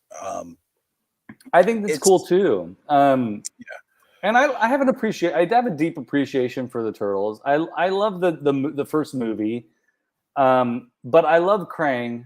And like if I was forced. No, let me change this. If I were to start collecting Teenage Mutant Ninja Turtles, I think it would be hard for me to just not first focus solely on like Krang, just like buy every version of Krang, just because I love that character. But the Turtles, and I know there's a lot of people in the chat that like TMNT, but I feel like they just don't really do it for me that much. I did see the Eastman Laird designed. I think those were NECA. Those turtles are fantastic. That's when I read those comics when they first came out. I was like stoked on this storyline. Super weird, but I like the idea of these two epic toy lines coming together. I'm just not sold on it completely yet. But those two weirdos are beautiful. Yeah, Joe, it's cool. it's nice to see some unique designs. Really, it is. I think I'd be more excited if it was a different turtle, like Tudor the turtle. I would get a toy of that. So is that the is that the one from? I'm thinking of the tortoise in the hare cartoon. No, that's Cecil. Oh, who's Tudor the turtle? Tudor turtle's on. Help me, Mr. Wizard. Help me. There you go. Okay, yeah, that would be amazing. So, Mike, Eternium Royalties mentioning if the Krang centerpiece comes out, that would be awesome. It's essential. You can't have it without it coming out. It's got to come out, right? I do remember seeing when those leaked images came out. Oh, as I have the stream running up here on my other window, another ad just hit. So the that's why I'm sorry. Well, I try to run it over here too, so I can keep an eye on how many people are liking and how many people are watching. We're pretty much at 100% people watching, 100% people like. Cool. 24. 5. All right. So it's great to see that. But the Krang centerpiece does come out, or at least from what I remember from the original shots, that Krang centerpiece will come out. Like it's basically like a piece of armor that sits in the middle, but you could pop the torso off of it like you could the original, and then pop it onto the regular waist. So that will be kind of intrinsic with this figure. You'll still get that part from modularity. That's cool. Jim, good to see you, brother. Jim, thank you for being here. I was just checking to see if I could change the ads from my phone. I can't really. No, don't worry you'll about probably it. have to wait till we're done. Yeah. You'll be up all night. I will. I'll be up all the way till 9 p.m. So Allison was mentioning that Krang and Trapjaw are epic. Yeah.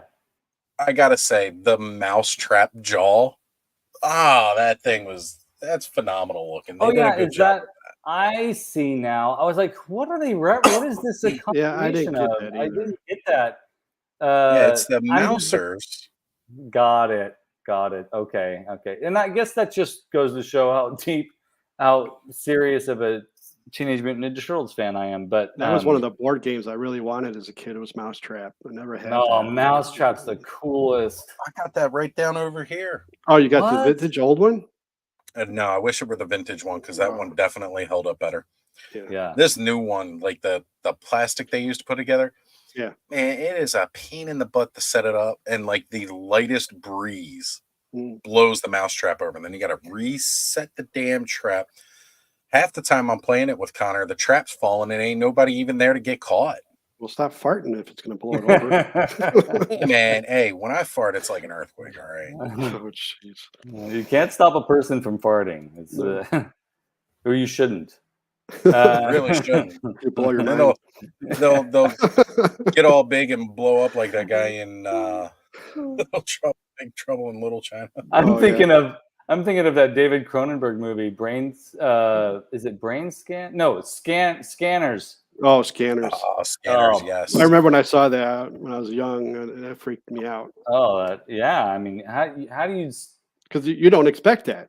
Not at all. And it's in the first like 5 minutes of the movie too. Right. I don't think I finished watching that either. After that, I love Cronenberg. Yeah. Again, Mike's mentioning the fact that it looks like the legs are attached to his hip, like where he would normally carry the other weapons on, like the belt. So it's funny that he brings up the fact that the legs are attached to the hips there, saying maybe you can separate Mouser from the parts. Well, Mike over at Toy Habits, Michael, he actually did the Photoshop and pulled the individual Mouser parts from around Trapjaw to make an image of the Mouser. That's cool. So that very well may be a feature that we get, which would definitely be cool. That's great. Love that, Kenzo. So we think the fart jokes. Hey, the money's in the dick and fart jokes, okay? Yeah, I guess so. It's like that one lady used to sell her farts in a jar, made millions. Oh God, the one that did the bathwater. What was her name? I don't know. Freaking cosplayer from a couple years ago. Oh, used to bottle up bathwater and sell it. What the fuck? I'm gonna shave my beard off and sell it on eBay. There you go. I'm not shaving again. There were so many people who were angry about the last time I did it. Yeah, I'm not either. I'm not gonna do it. I'm not gonna shave it ever again. I shaved too. Oh, come on, Bobby. I noticed I'm scratching my belly. Well, you got to shave where your. Do you shave where your tattoos are or no? Yes, I do. I do shave this arm. Yeah. And then I shave a little bit here. Yeah. Yeah, because it doesn't.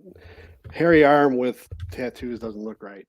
It's just if you have a lot of hair. I have a lot of hair on my arms. If I had tattoos here, I'd have to shave it. Otherwise, you wouldn't be able to see what was there. Yeah, it's nice and smooth, you know, and it shows off the art a lot better when it's shaved. So. Yeah, that makes sense.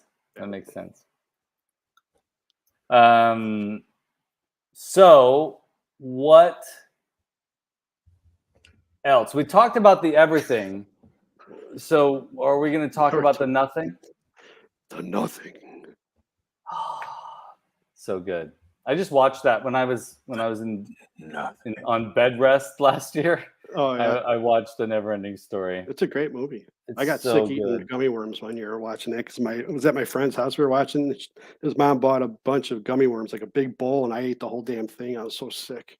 Oh man, sounds great. I mean, I love gummy Well, it was worms. great, but yeah, eating was fun, but not afterwards. And the movie's fantastic. Yeah, it is. All right, so that's it. So Mouser can be created from the. I gotta say that is one thing I love about the new Eternia trap jaw that's coming out is the jaw mechanism on the clamp mechanism. Yep. Can be taken off, and you can give him his. That's how I'm going to display them because that's the one I wanted with the knobs on it. The knobs, yeah, based on the mini comic. Well, there's I've showed this before on Twitter and stuff a long time ago. Concept art of Trapjaw, where he actually has like a hairy chest and stuff. Oh yeah, I won't get out the book, but yeah, I wanted them. I was hoping they would have done them a little bit more like that. Yeah, for the new Eternia, but they went kind of standard Trapjaw. But when I found out that the claw had the mouth, I was a little bit happier that you can change that. So yeah, I think that's how I'm gonna have mine displayed. Yeah, because you know, I've been really, really excited about these new Eternia figures and the different concepts you get, being able to make them look like more like the vintage, but then also getting a lot of the concept portions of it. And when they first showed off Trapjaw, I was like, well, what the fuck is this? It's just a normal Trapjaw. Right. There ain't nothing That's what I was special confused. about it. I was really confused. Like, I was really let down. Even the Man-at-Arms, I kind of felt the same way. That Man-at-Arms still both of those, I will say they've definitely made improvements to both as far as like, okay, like showing him without his helmet on, like the little headpiece kind of thing. All right. Mm-hmm. Yeah, it's a little bit better to get again. All right. A slightly different look for him. But there's like, I don't know. There was so much drastic difference with like concept origin He-Man to a regular He-Man, concept of Beastman to Beastman. And they've continued that with pretty much all of these new Eternia figures. Even Manny faces, like you would think that there wasn't much difference there, but those extra faces that they gave them, the carrying case, how it straps in, you know, they just added to it and made it better. And seeing Trapjaw and Man-at-Arms at first, I was just kind of like, well, what the hell? Like these feel like a letdown, and be some of the bigger, like these are some of the ones that should have had like some really drastic looking cool differences. Right. Yeah, you would think. Yeah. Yeah, because I felt the same way. I felt really disappointed. And I was like, they look normal compared to how they changed all the other figures around, you know. Mm-hmm. We needed a Trapjaw that honored Trapjaw. And so that needed to happen because the Revelation Trapjaw was a disappointment in my opinion. But I own it, and I keep his jaw closed so tight that you can't see that piece of liver hanging out. Liver, that's the word. And it's, but the Man at Arms is a missed opportunity for the new Eternia Masterverse New Eternia Man at Arms is a missed opportunity.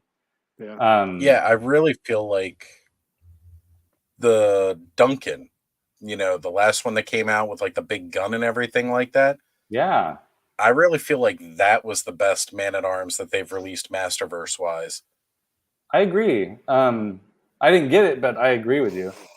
I feel that was better than even the first Revelations Man at Arms that they released. Oh yeah, by far, for sure. I didn't like that. I didn't like any of the Revelation figures too much, besides Evil Lyn. Yeah, Evil Lyn, both versions of Evil Lyn, and Spikor, great figures. Yeah. Oh, sorry, go ahead.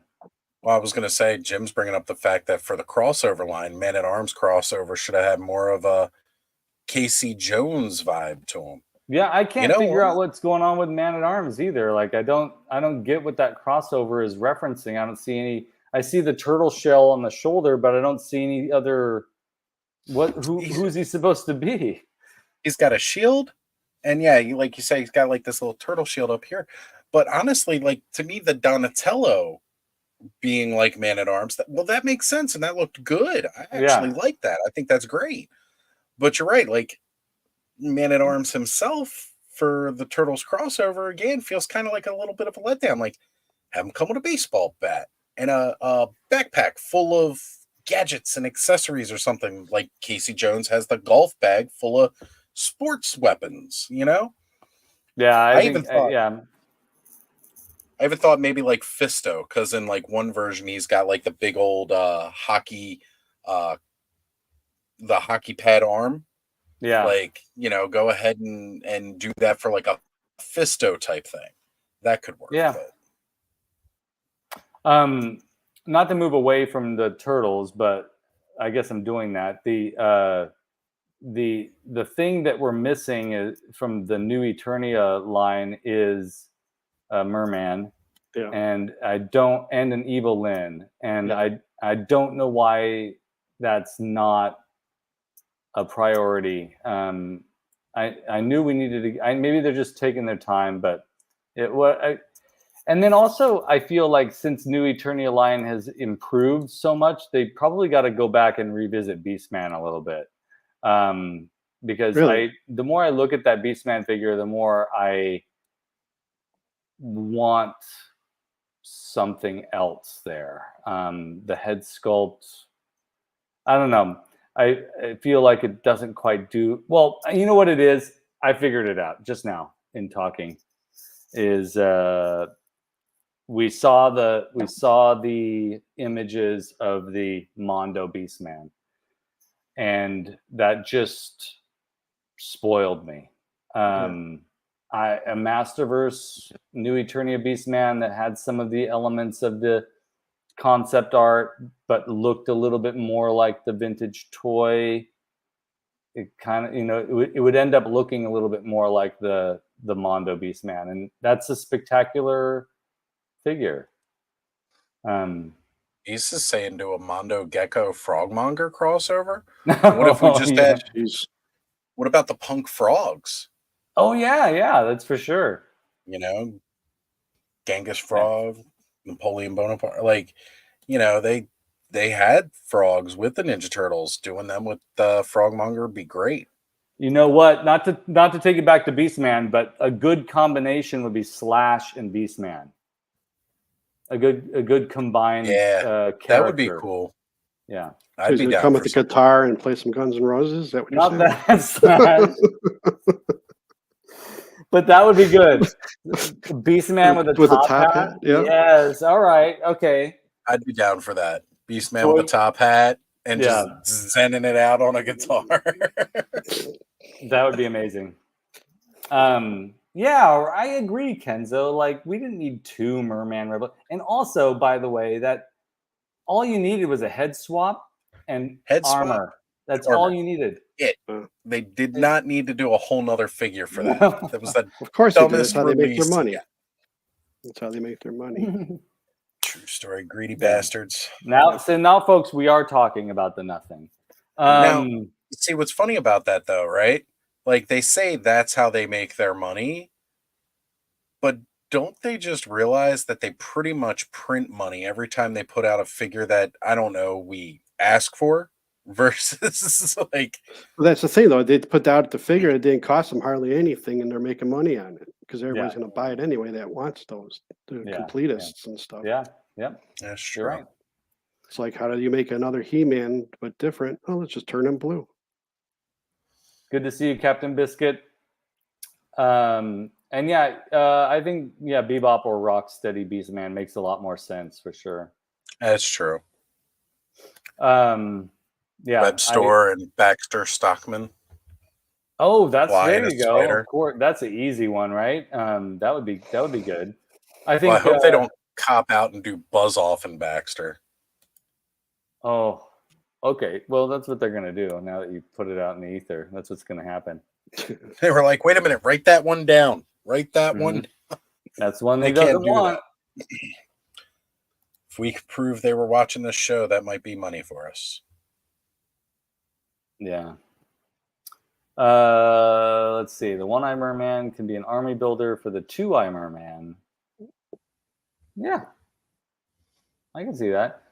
I just think but the mer henchmen from the Filmation cartoon are much more interesting looking than a bunch of mermen, honestly. But I see that.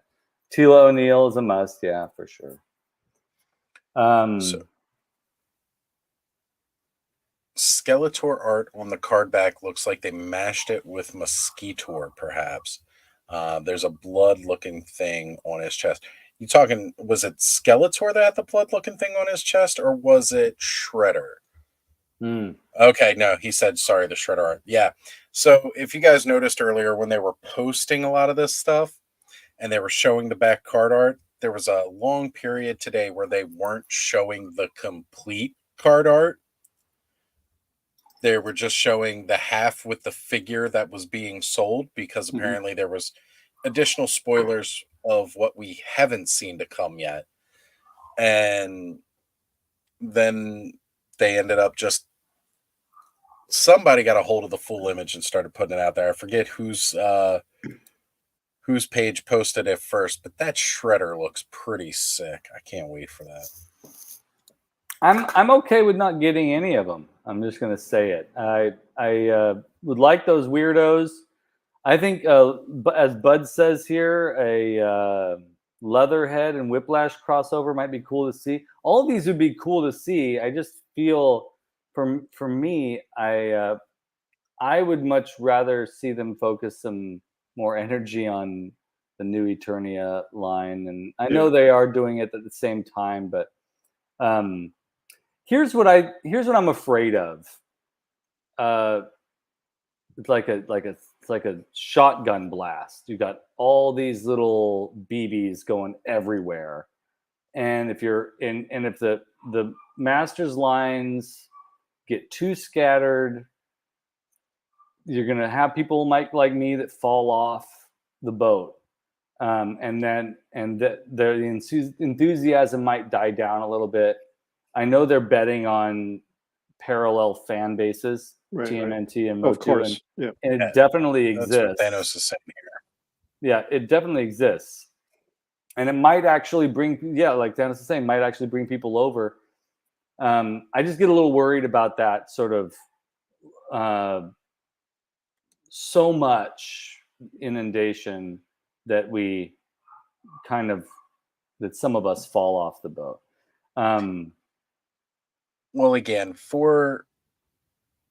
we were talking about it a couple weeks ago. We were talking about how Mattel really needs to take chances with the line. Yeah, that's true. We were saying that. Things. Yeah, we were saying that. This is something different. It wasn't something completely unheard of. And even by the time we did that episode, like, this was a thing that was in the works. Yeah. You know, it had gotten leaked a little bit earlier this year that it was coming. And then those leaked images from like some concept art that came out that got yanked real quick. A lot of people were going, oh, look, the new leaks, the new figures, the new leaks. Nothing about these posts were leaked. They weren't leaked. They were purposefully put out there because they're starting to build the hype train. Believe me, after,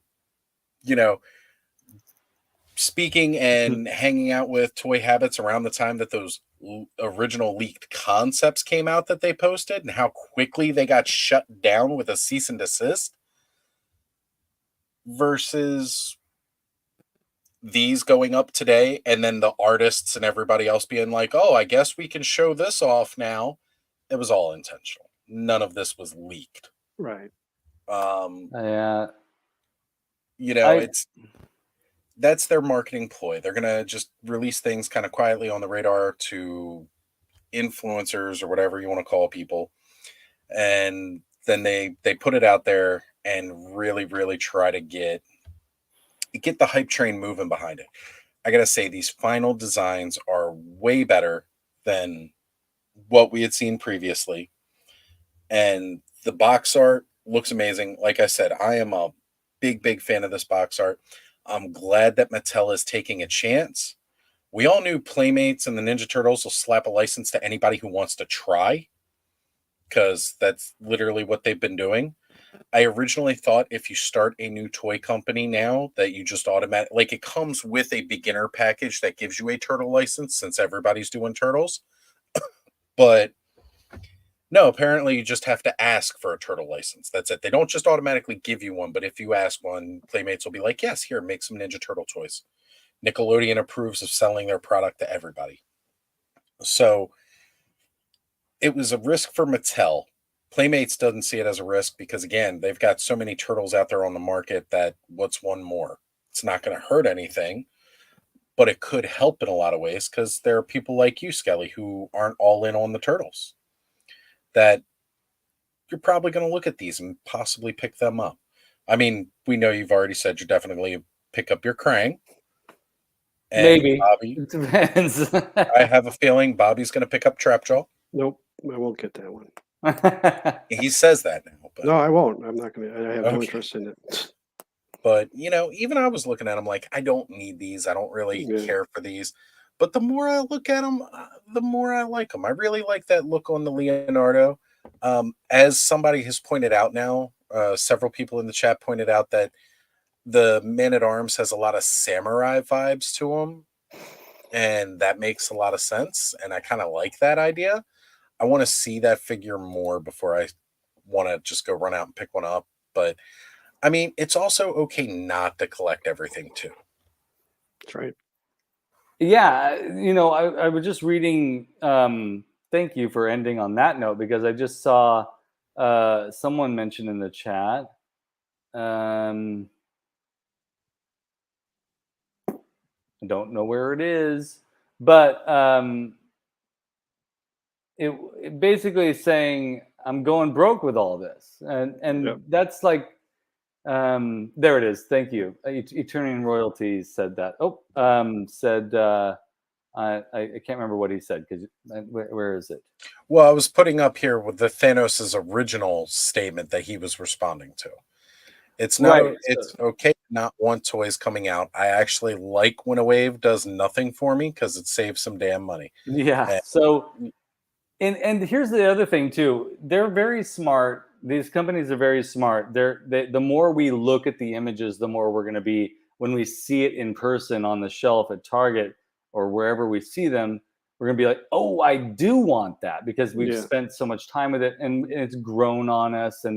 But really think, how much is this? Is this why I am a toy collector? Is this what I was hungering for?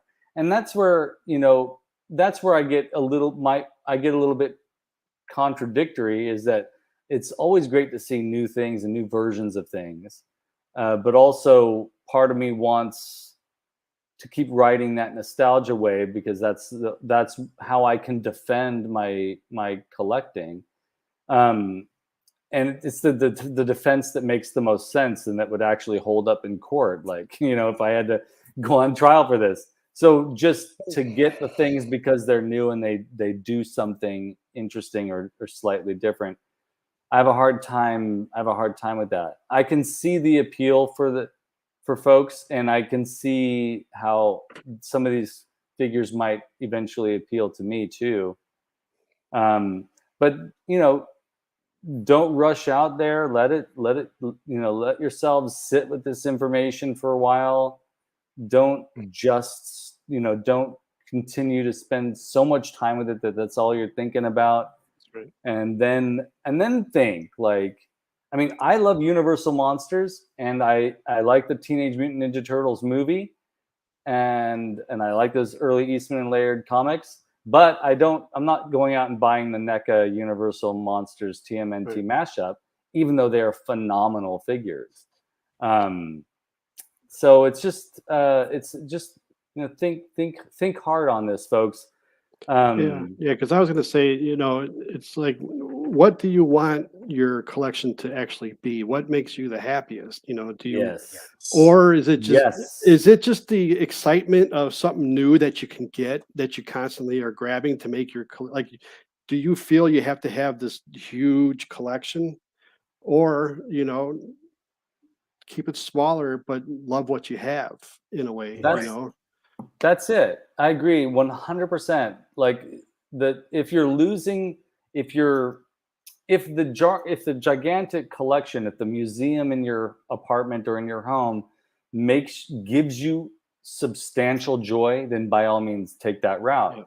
But if you find your joy dwindling, then think carefully about what it is that you want around you, and you don't, and think carefully about why you're buying.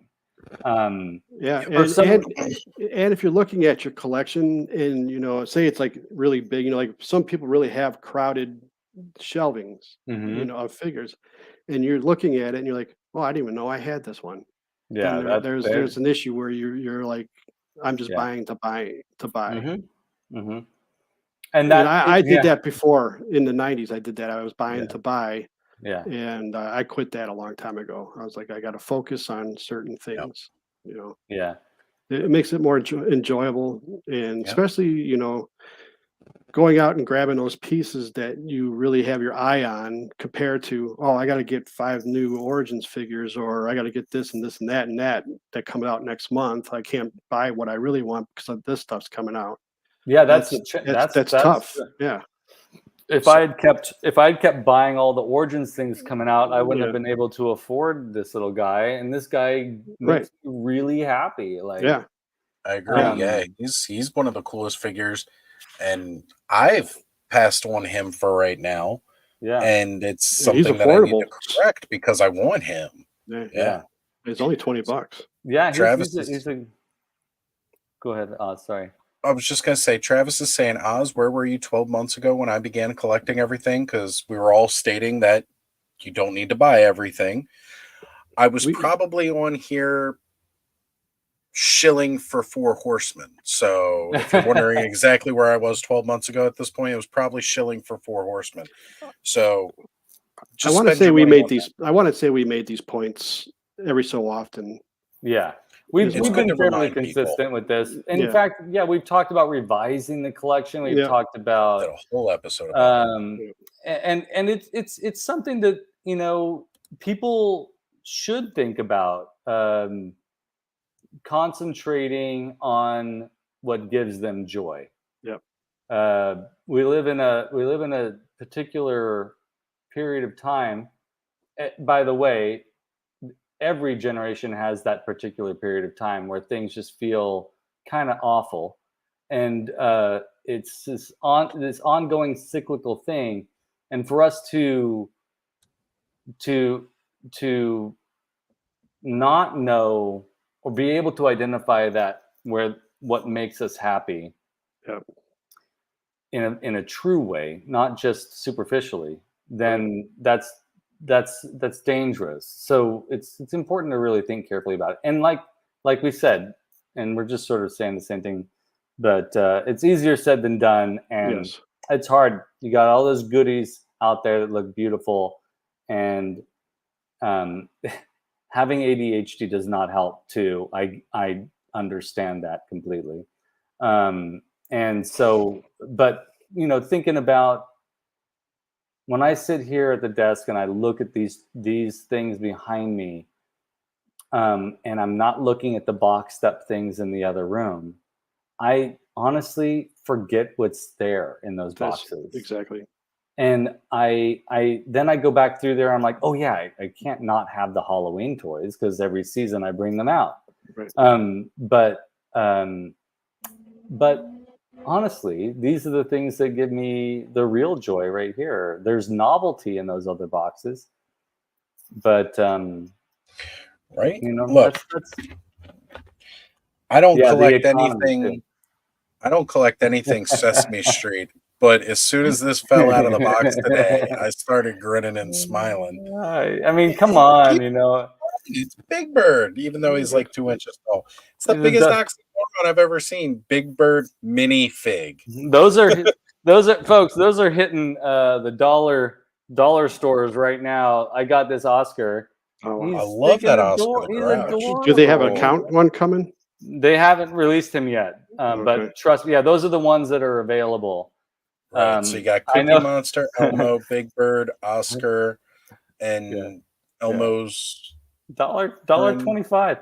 I know Thanos has this one. I've seen it in his pictures. But yeah, this is these are cute. It's hard to resist. But I didn't buy all of them because I had to have those characters. I could care less about Elmo. Yeah, right. And I don't know the other character, but I've seen the other characters, so I'm going for the ones that give me joy. And Oscar always gives me joy, and I thought for sure Oz needed to have a Big Bird in his collection. I do. I definitely do. He's going to become Moss Man's best friend. Aw, that's cute. He'd look good on Mossy's shoulder. You should put him on top of your Castle Grayskull and paint a little thing of white underneath of him. little spot right underneath, dripping down the side. Like, Big Bird got the shit scared. Genius. Yeah. That'd be great. Eternian royalty, that's a good feeling to sit down with a cup of coffee and just look at this stuff. And if you're looking at it and you're having that sip and you're like, that one doesn't really strike a chord for me, then take it off and then look at the collection again and then think, all right, this is it. Polishing the collection, editing is okay. Yeah, I did that years ago. I sold tons of stuff that I had that was just in the closet, and I'm like, I went through all my stuff. I'm like, I don't need that. I got rid of like boxes of stuff. I told you, you sent these my way, Bobby. Yeah, and it's funny because we do that. We do that. If you're a purger, an occasional purger like me, you sometimes get rid of things. Yeah. And I had these, and I got rid of them in a trade. And then when Bobby sent them to me, I was like, it's like he was reading my mind. This was a big regret getting rid of these two other guys. So this is sometimes we need to purge in order to understand what it is that what truly means. Yeah, exactly. That absence makes the heart grow fonder type thing. That's true. That works too. Yeah. Where it's like if you love things like this, you're constantly going to be contradicting yourself. Oh, right. Yeah. Well, like I always said, if you could step out of your body for a minute and look at yourself doing this, you really got to look at if you really like it or not. If you like yourself and doing it. Mm-hmm. Well, we all know I'm a big fan of like Aliens and Predator, right? And I was just thinking to myself, like about a month or two back, like if I could get to my NECA Aliens and Predator, like I could sell those off because I just don't. They've been in a box downstairs in a basement for a year. I haven't worked on any kind of Dio project whatsoever towards them. The truth is, I don't have a place up here to display them. But the more I thought about getting down there and actually selling them, the more I realized, you know what? I really, really like those figures, and I'd love to have space to display them. And it made me realize that, no, I don't want to get rid of those, because although I did get the vintage, or rather retro, or whatever you want to call them, the Kenner ones for Connor, those are his. Like, those aren't my toys. Those are his toys. My toys are the ones that are downstairs in that box, and I can't wait to be able to get those up and build that Hive Dio. I'm going to have to, Skelly, I'm going to need some help on ideas of how to build this ginormous Dio, because if you've ever seen how big that Queen Alien is, this is in the scale of your Dio building skills. Well, one thing that's going to come in real handy, because we know what that hive looks like. Definitely, spray foam is going to come in handy. Yeah, it is, and it's going to look really cool too. But you're going to need a big space for all that. I am. One of these days, I'll actually bring up. I will go down there and find where the Queen is, and because she's packed away in the box with all of her parts right now. I will actually bring her up and set her up on a live stream one night just so people could see her, because I don't know how many people here have actually seen one of those in person. Yeah. But that Queen from NECA is one of the best toys that I've ever owned, mind you. And that's like me, somebody who rains praise on that Headless Horseman that I got last year. And this thing's like right up there with that. The more I remember and think about that, it's like, that is really a proud piece of my collection I don't talk about nearly as much as I should. I think they're supposed to be re-releasing it. They are, the blue version again, because they did it as the blue version, and then they released a brownish, well, they did the blue version, then they did the red version from the comics, but that had a different like head sculpt on it and stuff. And then they've also done the regular movie version again, but in brown for Resurrection. Yeah. And now they are re-releasing the blue version again for people to try and get the Aliens version of the Queen. That's cool. That's great. Yeah, Ace, I was tempted by that Bat Boy too. Very cool. And it's different when you see something in person too versus seeing it online. I know that if I were to drive to San Francisco tomorrow and go to the Super 7 store and see a freestanding vinyl Count Von Count, the big one, yeah, I know I would have a really hard time not grabbing it. And it's easier for me to resist looking at something online than it is for me to see it in person. But that big vinyl Count is gorgeous. Yeah, it is. It is beautiful. I did pre-order the reaction one, which I'm excited. Oh, you did? Yeah. That's good. I feel like that's I know I'm not going to be able to get that big one, so I want to have a Count in my collection. I was, I still might get the little. I might get the little people one, the vintage one. I showed you that before. Oh yeah, I look at those. I go online looking at those every once in a while, and for a good they're not that bad. Yeah, not for too, one that's in good shape, you're looking at a similar price for the reaction, and so I just had to decide, what am I going to do here? That vintage one, though, it's definitely on my list of to buy eventually. And the Bert and Ernie too. So good. Hey, Bert. Yeah. But speaking of some neat stuff like Super 7, Mondo put this out today, and I don't know if you guys are what that werewolf of Werewolf. Yeah, Werewolf by Night from Marvel. Oh yeah. They did that. Oh, so I saw the image. I wasn't sure. It's a vinyl figure, so it's not like their typical. Not like again their big 12-inch, beautiful Masters of the Universe. This is just one of their vinyl figs that they do, kind of like some of the Godzilla stuff that they have. Yeah, it's pretty cool. But if you look at the way he's bulked up in that squat stature in the legs, he almost looks like a vintage Motu figure. Oh, absolutely. There's definitely that influence here. He looks like I totally feel that. I do too. I think this is beautiful. Yep. Limited edition only 300 will be printed, so he's going to be pricey. So for those of you that can afford Mondo stuff, I hope you enjoy this guy.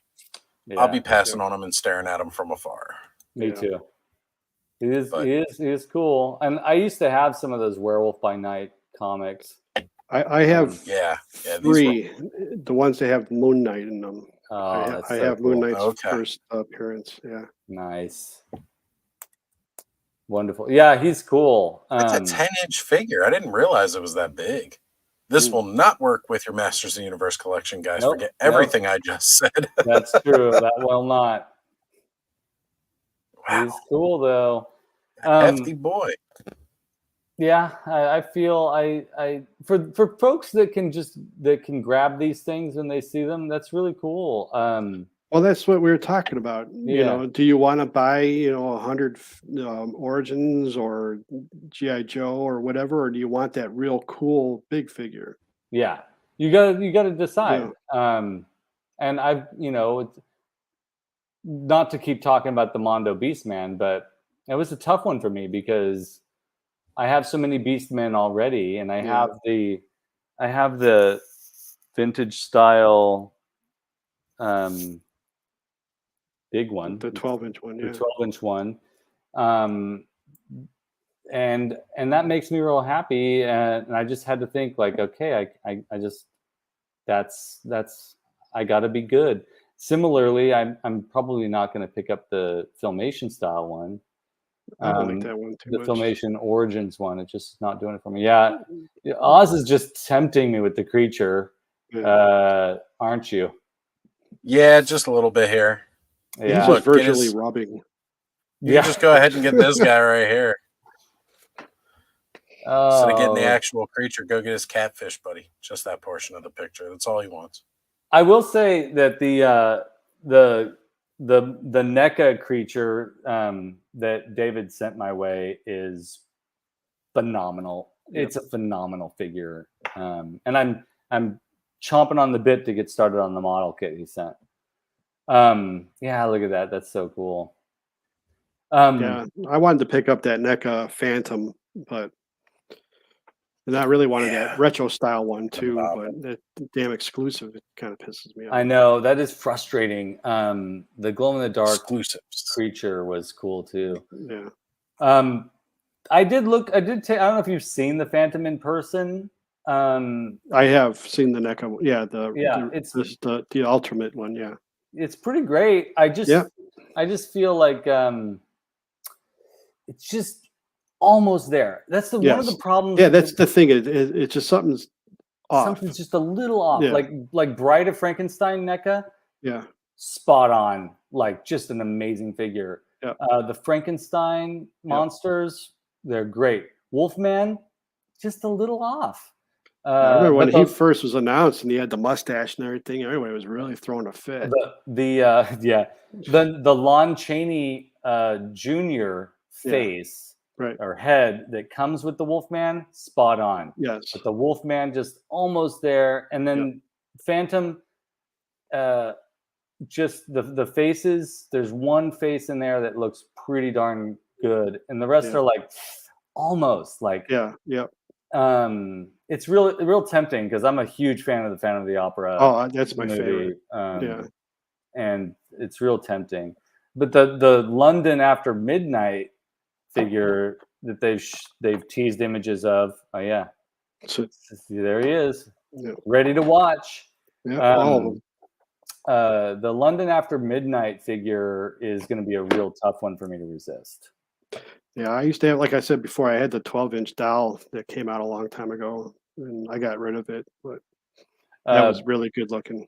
Yeah, pop actor Rick, he actually sent me an image. He just got a full human scale London After Midnight. Oh, really? That he has standing in the corner of his house. Nice. Pretty cool. The teeth is cool. Yeah, those teeth, man. I really wish that movie was not lost. I wish someone's got to have it in their attic somewhere in the world. I'm sure someone's gonna pass away.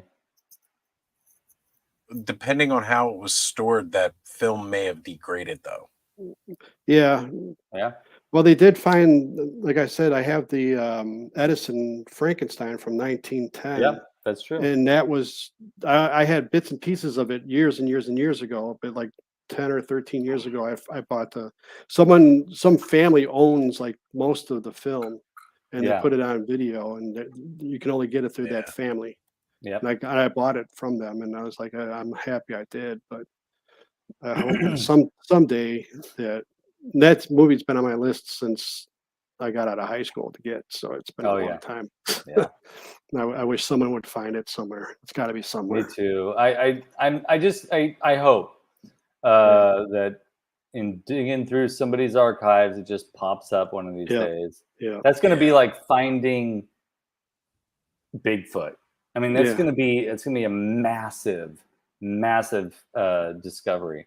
Well, that's like Melee's films. I got a lot of those, the DVDs, like a whole bunch of them, but he still got hundreds of them missing because he burnt them up himself. Yeah. And that sucks. I couldn't imagine what's gone. I would love to see those. Same thing with Kubrick and the extras, the leftover shots from The Shining. He burnt them up. There's only a few of those around. That's really crappy when artists do that. Yeah. I've done it with old paintings and things, and I regret it later. It doesn't make sense. Whatever you're feeling in the moment, sit on it for a while, folks. Before you. Yeah, like my friends, when I was in high school, we had a band together. It was called Bad Cold, and we videotaped one of our practices in the garage, and I loved watching it. Well, singer got pissed off and he threw it up in the air and hit it with a baseball bat. So that was the only thing that we had of us playing in that band. And I wish I had that videotape. That's awful. Yeah. Because we used to watch it all the time. Hey, look at that, we're pretty good.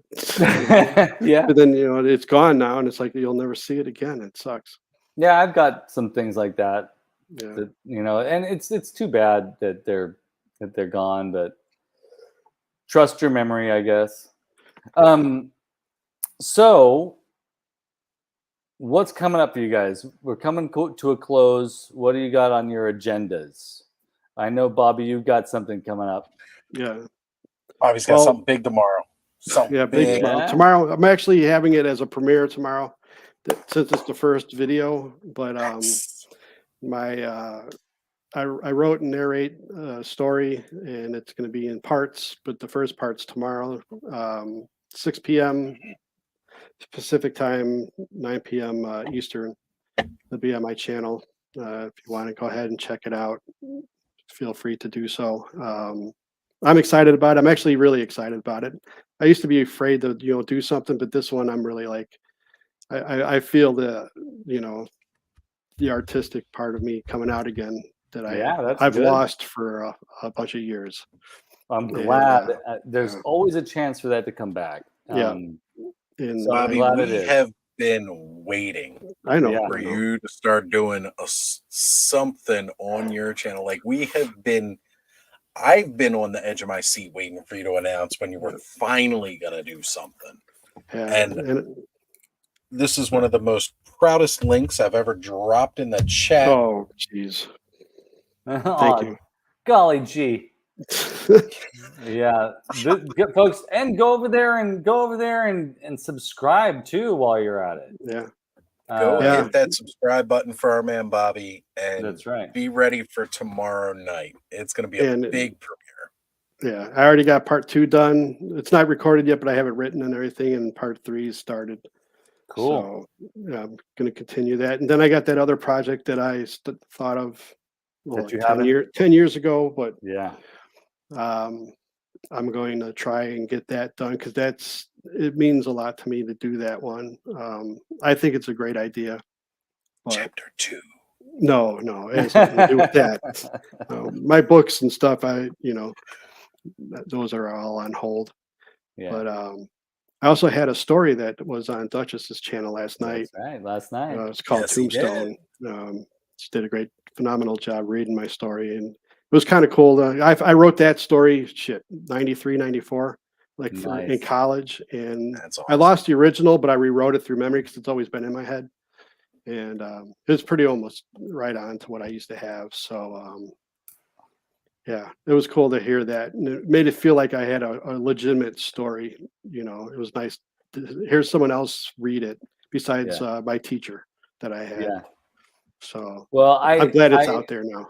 I am too, and I'm excited. I'm working from home tomorrow. That's the first thing I'm going to play as I'm getting set up for work. Okay. I'm really excited to hear it. Cool. I usually have to catch Duchess's streams later on. Yeah. But I'm stoked. There's a lot going on, folks. Definitely subscribe to Bobby. And definitely tune in to the live premiere tomorrow night. Yeah, all the other ones won't be premiere, but since this is the first one, I said, oh yeah, I'll just put it as a premiere. So yeah, of course. The other ones will just come out on Fridays, like in the morning sometime. Love it. You're welcome. Thank you. Thank you for narrating. It was great. It was nice. Yeah. Right here, folks. Bobby Dangerously on YouTube. Make sure to go hit that subscribe. Be like Ace, hit that notification bell so that way you get all the updates whenever Bobby's dropping new content on his channel.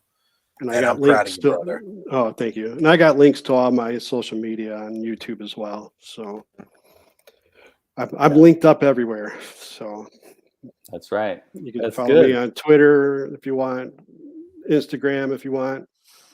Also the punk rock CD stuff, and then of course I do the Toy Frenzy as well. Social media stuff. You guys got me working like a so-and-so. It's good. It's great to see. It's great to see someone who has a creative instinct get back into it. Yeah. It's been a long time, and I've always had stuff in my head, but I've never produced things in a long time. Well, welcome back, Bobby. Thank you. I appreciate it. It feels good. Yeah. I know I said that about the Snake Mountain After Dark, and I had all that ideas and stuff like that, but I just couldn't get into getting it done. That's okay. And that goes to show maybe it just wasn't the right idea for you. And that's okay, you know. It's totally I hope you guys like it and stuff. If you don't, tell me you don't. You know, I'm easy to take criticism. So yeah. But yeah, if you want to check it out, it's gonna air tomorrow. So check it out. Yeah. It's one of those things, you know, they say you fail like 1,000 times before you succeed once. So the whole Snake Mountain After Dark, it was a great idea. It was fun, and it just never came together. So that's okay. You moved on to the next idea, and this is going to be a success. I guess I should explain what it is too. It's a crime noir horror series that I wrote and narrate. It's cool. It's a story. It's good stories. So I think it is, but I'm not, scared about it or thinking it's not that good. I think it's good. So, I love that. That's stuff. The most important. I'm excited. Yeah. Yeah. And I'm a huge fan of noir, so I'll just be all about it. But it hits the noir, I can tell you that. Right on. Bud says he's not gonna like it. He's gonna love it. Oh, jeez. Well, thank you, Bud. Yeah, that's sweet. So, Oz, what you got coming up? Oh man! So you guys remember a while back I said I was doing that totally awesome weekend where I was going to end up streaming every day throughout the weekend, and it was supposed to be like a one-time thing, and then now it just happens every week. Of course. So it's coming up again this weekend, guys. It's going to be a totally awesome weekend where, of course, you caught me here tonight on Toy Frenzy, and tomorrow night I will be hanging out with a couple of our good friends over on Off-Worlds podcast. So I will be joining the guys off-worlds and possibly their off weeks as I audition for a spot on the show. Wow. So that's going to be pretty fun. I'm really hoping they got my resume. I was going to send them a whole bunch of links, but then I realized that it would just flood out everything. So I probably shouldn't. So you're quitting Toy Frenzy. No. My week starts on Thursdays with Toy Frenzy. Get everybody in a frenzy. Then I'm gonna roll every other week off world. You didn't read the fine print of our blood signed contract. But your soul is ours, Oz. I'm sorry, you're gonna have to fight the other guy I sold it to before this. Well, he gets peace. We've got a deal already. So yeah, we own him, by the way. Right, there you go. That makes sense. You guys own it. That's all good. I love Offworld. That's great. I hope you get on there. That's cool. Yeah. I mean, we're basically kissing cousins with them, anyways. Like, right? You know, so it's. I was gonna say, you know, I do shows with Jesse Curtis and Shawn for Legion's class. We have Shawn here when he can show up on Thursdays for Toy Frenzy. And you've been having almost a guest role on Legends of Grayskull these days. Oh, I've shown up once, maybe twice in 2 years. But yeah, I don't guest on anything anymore. I was at first, but no one's asked me since. You ever want to come to a hangout on Saturdays, Bobby? We'd love to have you come on. Yeah, they probably don't like the swearing and the goofiness. So on my show? No, I'm just saying anywhere else. I was going to say they might need you to show your asshole on my show. I don't know. No, but, oh God, can we just let that go? Never. I know. Lapse of memory. It's a thing that happened. Lapse of memory. Genius. But yeah, so well, that's great. You got a busy weekend ahead of you. Yeah. Well, yep, because I got that going on tomorrow night. Then, of course, we're finally going to be unboxing the Red Death on Saturday, at the clubhouse. That's going to be phenomenal. We're still not going to show what's under the mask live, but everybody will see how we all react to what's under the mask. I can't believe that. That's right? A shame. Yeah. For those of us that aren't ever going to get it, you're going to do that. You're not going to show us. Look, there are posts out there that I've been avoiding posts, and I'm glad and happy for the amount of people who have said, hey, look, unmasked post or unmasked picture in this post. So that's going to be great. Now, after that, of course, again, I will be coloring with Allison this upcoming Sunday. So that's going to be a lot of fun too. And honestly, those are just all the ones that I scheduled. You never know where I'm going to end up showing up. I might randomly get asked to go join this live or that live. And we all know I'm a sucker and don't say no. Of course. Well, good. That's awesome. Yeah, I think it's great. I think if you got the energy to do all that, then fucking do it. Like I admire that. I can't. It's. I've said it 1,000 times before. Like I am in bed by 8:30. This is like my latest night every week, and that's just my own genetic makeup. And then weekends go by like that, and I admire folks that can do this and have that stamina. And Oz, I think you have the the chat is going crazy with our satanic messages. But yeah, Oz, you've got wait till you play this backwards. I know. It's gonna say, eat your vegetables, do your homework. Joy is the key to happiness. Remove your shoes at the door. Brush your teeth. Change your underwear every day. Twice a day if you have to. Practice good hygiene. That's right. Do your homework. Do your homework, people. So this is something I just saw in the chat here. Ace was saying, I want to give a shout out to my favorite Motu podcast ever, The Drill of Souls. Now, I need to say, I didn't know about this, so me either. Right? I'm excited to listen to it. I'm a big fan of Masters of the Universe podcasts. My two favorite are Podcasters of the Universe and Legends of Grayskull. And by the way, Shawnee, we miss you tonight, buddy. but Fandom of Power is another good one. Yeah, and that's the Fans of Power. Fans of Power. Sorry. And they're great too. And I used to listen to Roast Google Dinner, and I missed that one. But Dwell of Souls, I haven't. I'm gonna look it up right now. But that's great. That's cool. Thank you, Ace. You know, there's another really cool podcast that, you know, it's still kind of fresh, it's still kind of new, but all the kids are talking about it. It's these two childhood friends, and you know, the podcast name is Cambridge and with Shawn, which you definitely need to go check this guy out on that podcast. It's become one of my most favorite podcasts to listen to. Yeah. Well, thank you, Oz. That's cool. We're actually going to start. I thought it was Stan, not Satan. We're going to be recording another episode this weekend. Nice. I will say I'm not going to talk about what Mark's going to talk about, but I will say that I'm going to be talking about Ed Wood.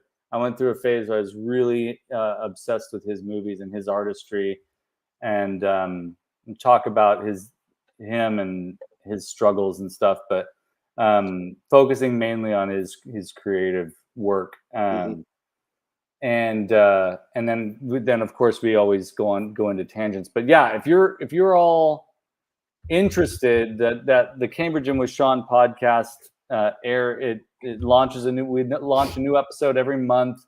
We talk about our obsessions. Mark and I talk about our obsessions. He has another podcast called Wake Up Heavy, which is about movies, his interest in movies, mainly cult and horror films. And that's a really great podcast. And it's and so looking forward to that. I'm again, this will be the third weekend in a row. Yeah, all right, Ace, right on. This will be the third week in a row where there will not be a weekly weirdo. It just hasn't been working out with our family schedule. But there will. I'm hoping to get back into that soon. So the weekly weirdo is not gone. If there's anybody concerned at all. I know the weekends are not the same without it. I was going to say, I'm starting to get a little worried. I hear sarcasm in there, but yeah, it is coming back eventually, but it hasn't been working out very well. That's right. You can take a break from it. It's nothing. Yeah. Nothing wrong. Come back and be all refreshed and wanting to go again. Oh yeah, and I've got a few lined up that a few weirdos lined up, but I think that's it from my end.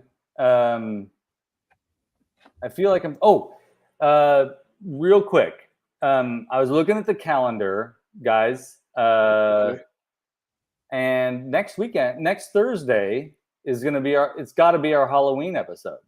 Yeah, of course. So next Thursday, it's going to be our Celebrate Halloween episode, but also a really big thing for you all to remember that are watching this is that we have multiple things to give away that were sent our way from David, Motu Origins Cork, all the way from Ireland.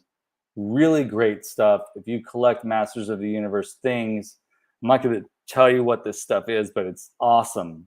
Awesome stuff. We're going to be hosting a giveaway this coming Thursday. Cool. And we're going to be celebrating our favorite holiday, or my favorite holiday. It's mine too. Bobby's too. My favorite holiday. All right, our favorite holiday. I mean, it's a no-brainer. It's a no-brainer, I guess. But we're going to be celebrating it yet. We don't know how we're going to celebrate it, but we're going to be celebrating it with you all, and a good portion of that celebration is going to be a giveaway. So we hope you'll all tune in, because we're going to be giving away items live to the people who are chiming into the chat. Bring bowls of candy, people. Bring bowls of candy. There's going to be lots of tricks and lots of treats. I want a lot of Tootsie Rolls. You've got them. You can have mine. I don't care for the Tootsie Rolls. But I love Tootsie Rolls. You know what, Tootsie Rolls, I always thought it was funny. I always thought Tootsie Rolls were funny when I was a kid, because they reminded me of little shits. But but they are delicious. That's what this guy eats. Oh yeah, there you go, Tootsie Rolls.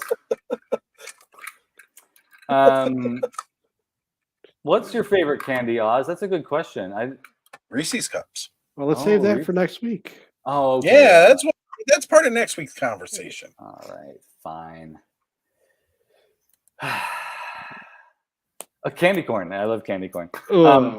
That always gets a out of somebody. I'm a chocoholic, so it's. Hey, that's the best aholic to be. No, it's not. Not when you have high cholesterol. No. Okay, maybe not then, but I was gonna say it's a lot better than another one I'm familiar with. Yeah. All right, so that's all I could think of. You know what? Another thing too. I was in conversation. You know what? I'm gonna hold off. I'm gonna hold off on that one. Okay. But we've got another show. It's a guest coming up in November that we're excited about, and we'll share that information later. We'll show that information next week. Yeah, that'd be good. Yeah. I don't even know who it is. Well, we briefly talked about it, but I just had another conversation with him, and we setting it in stone.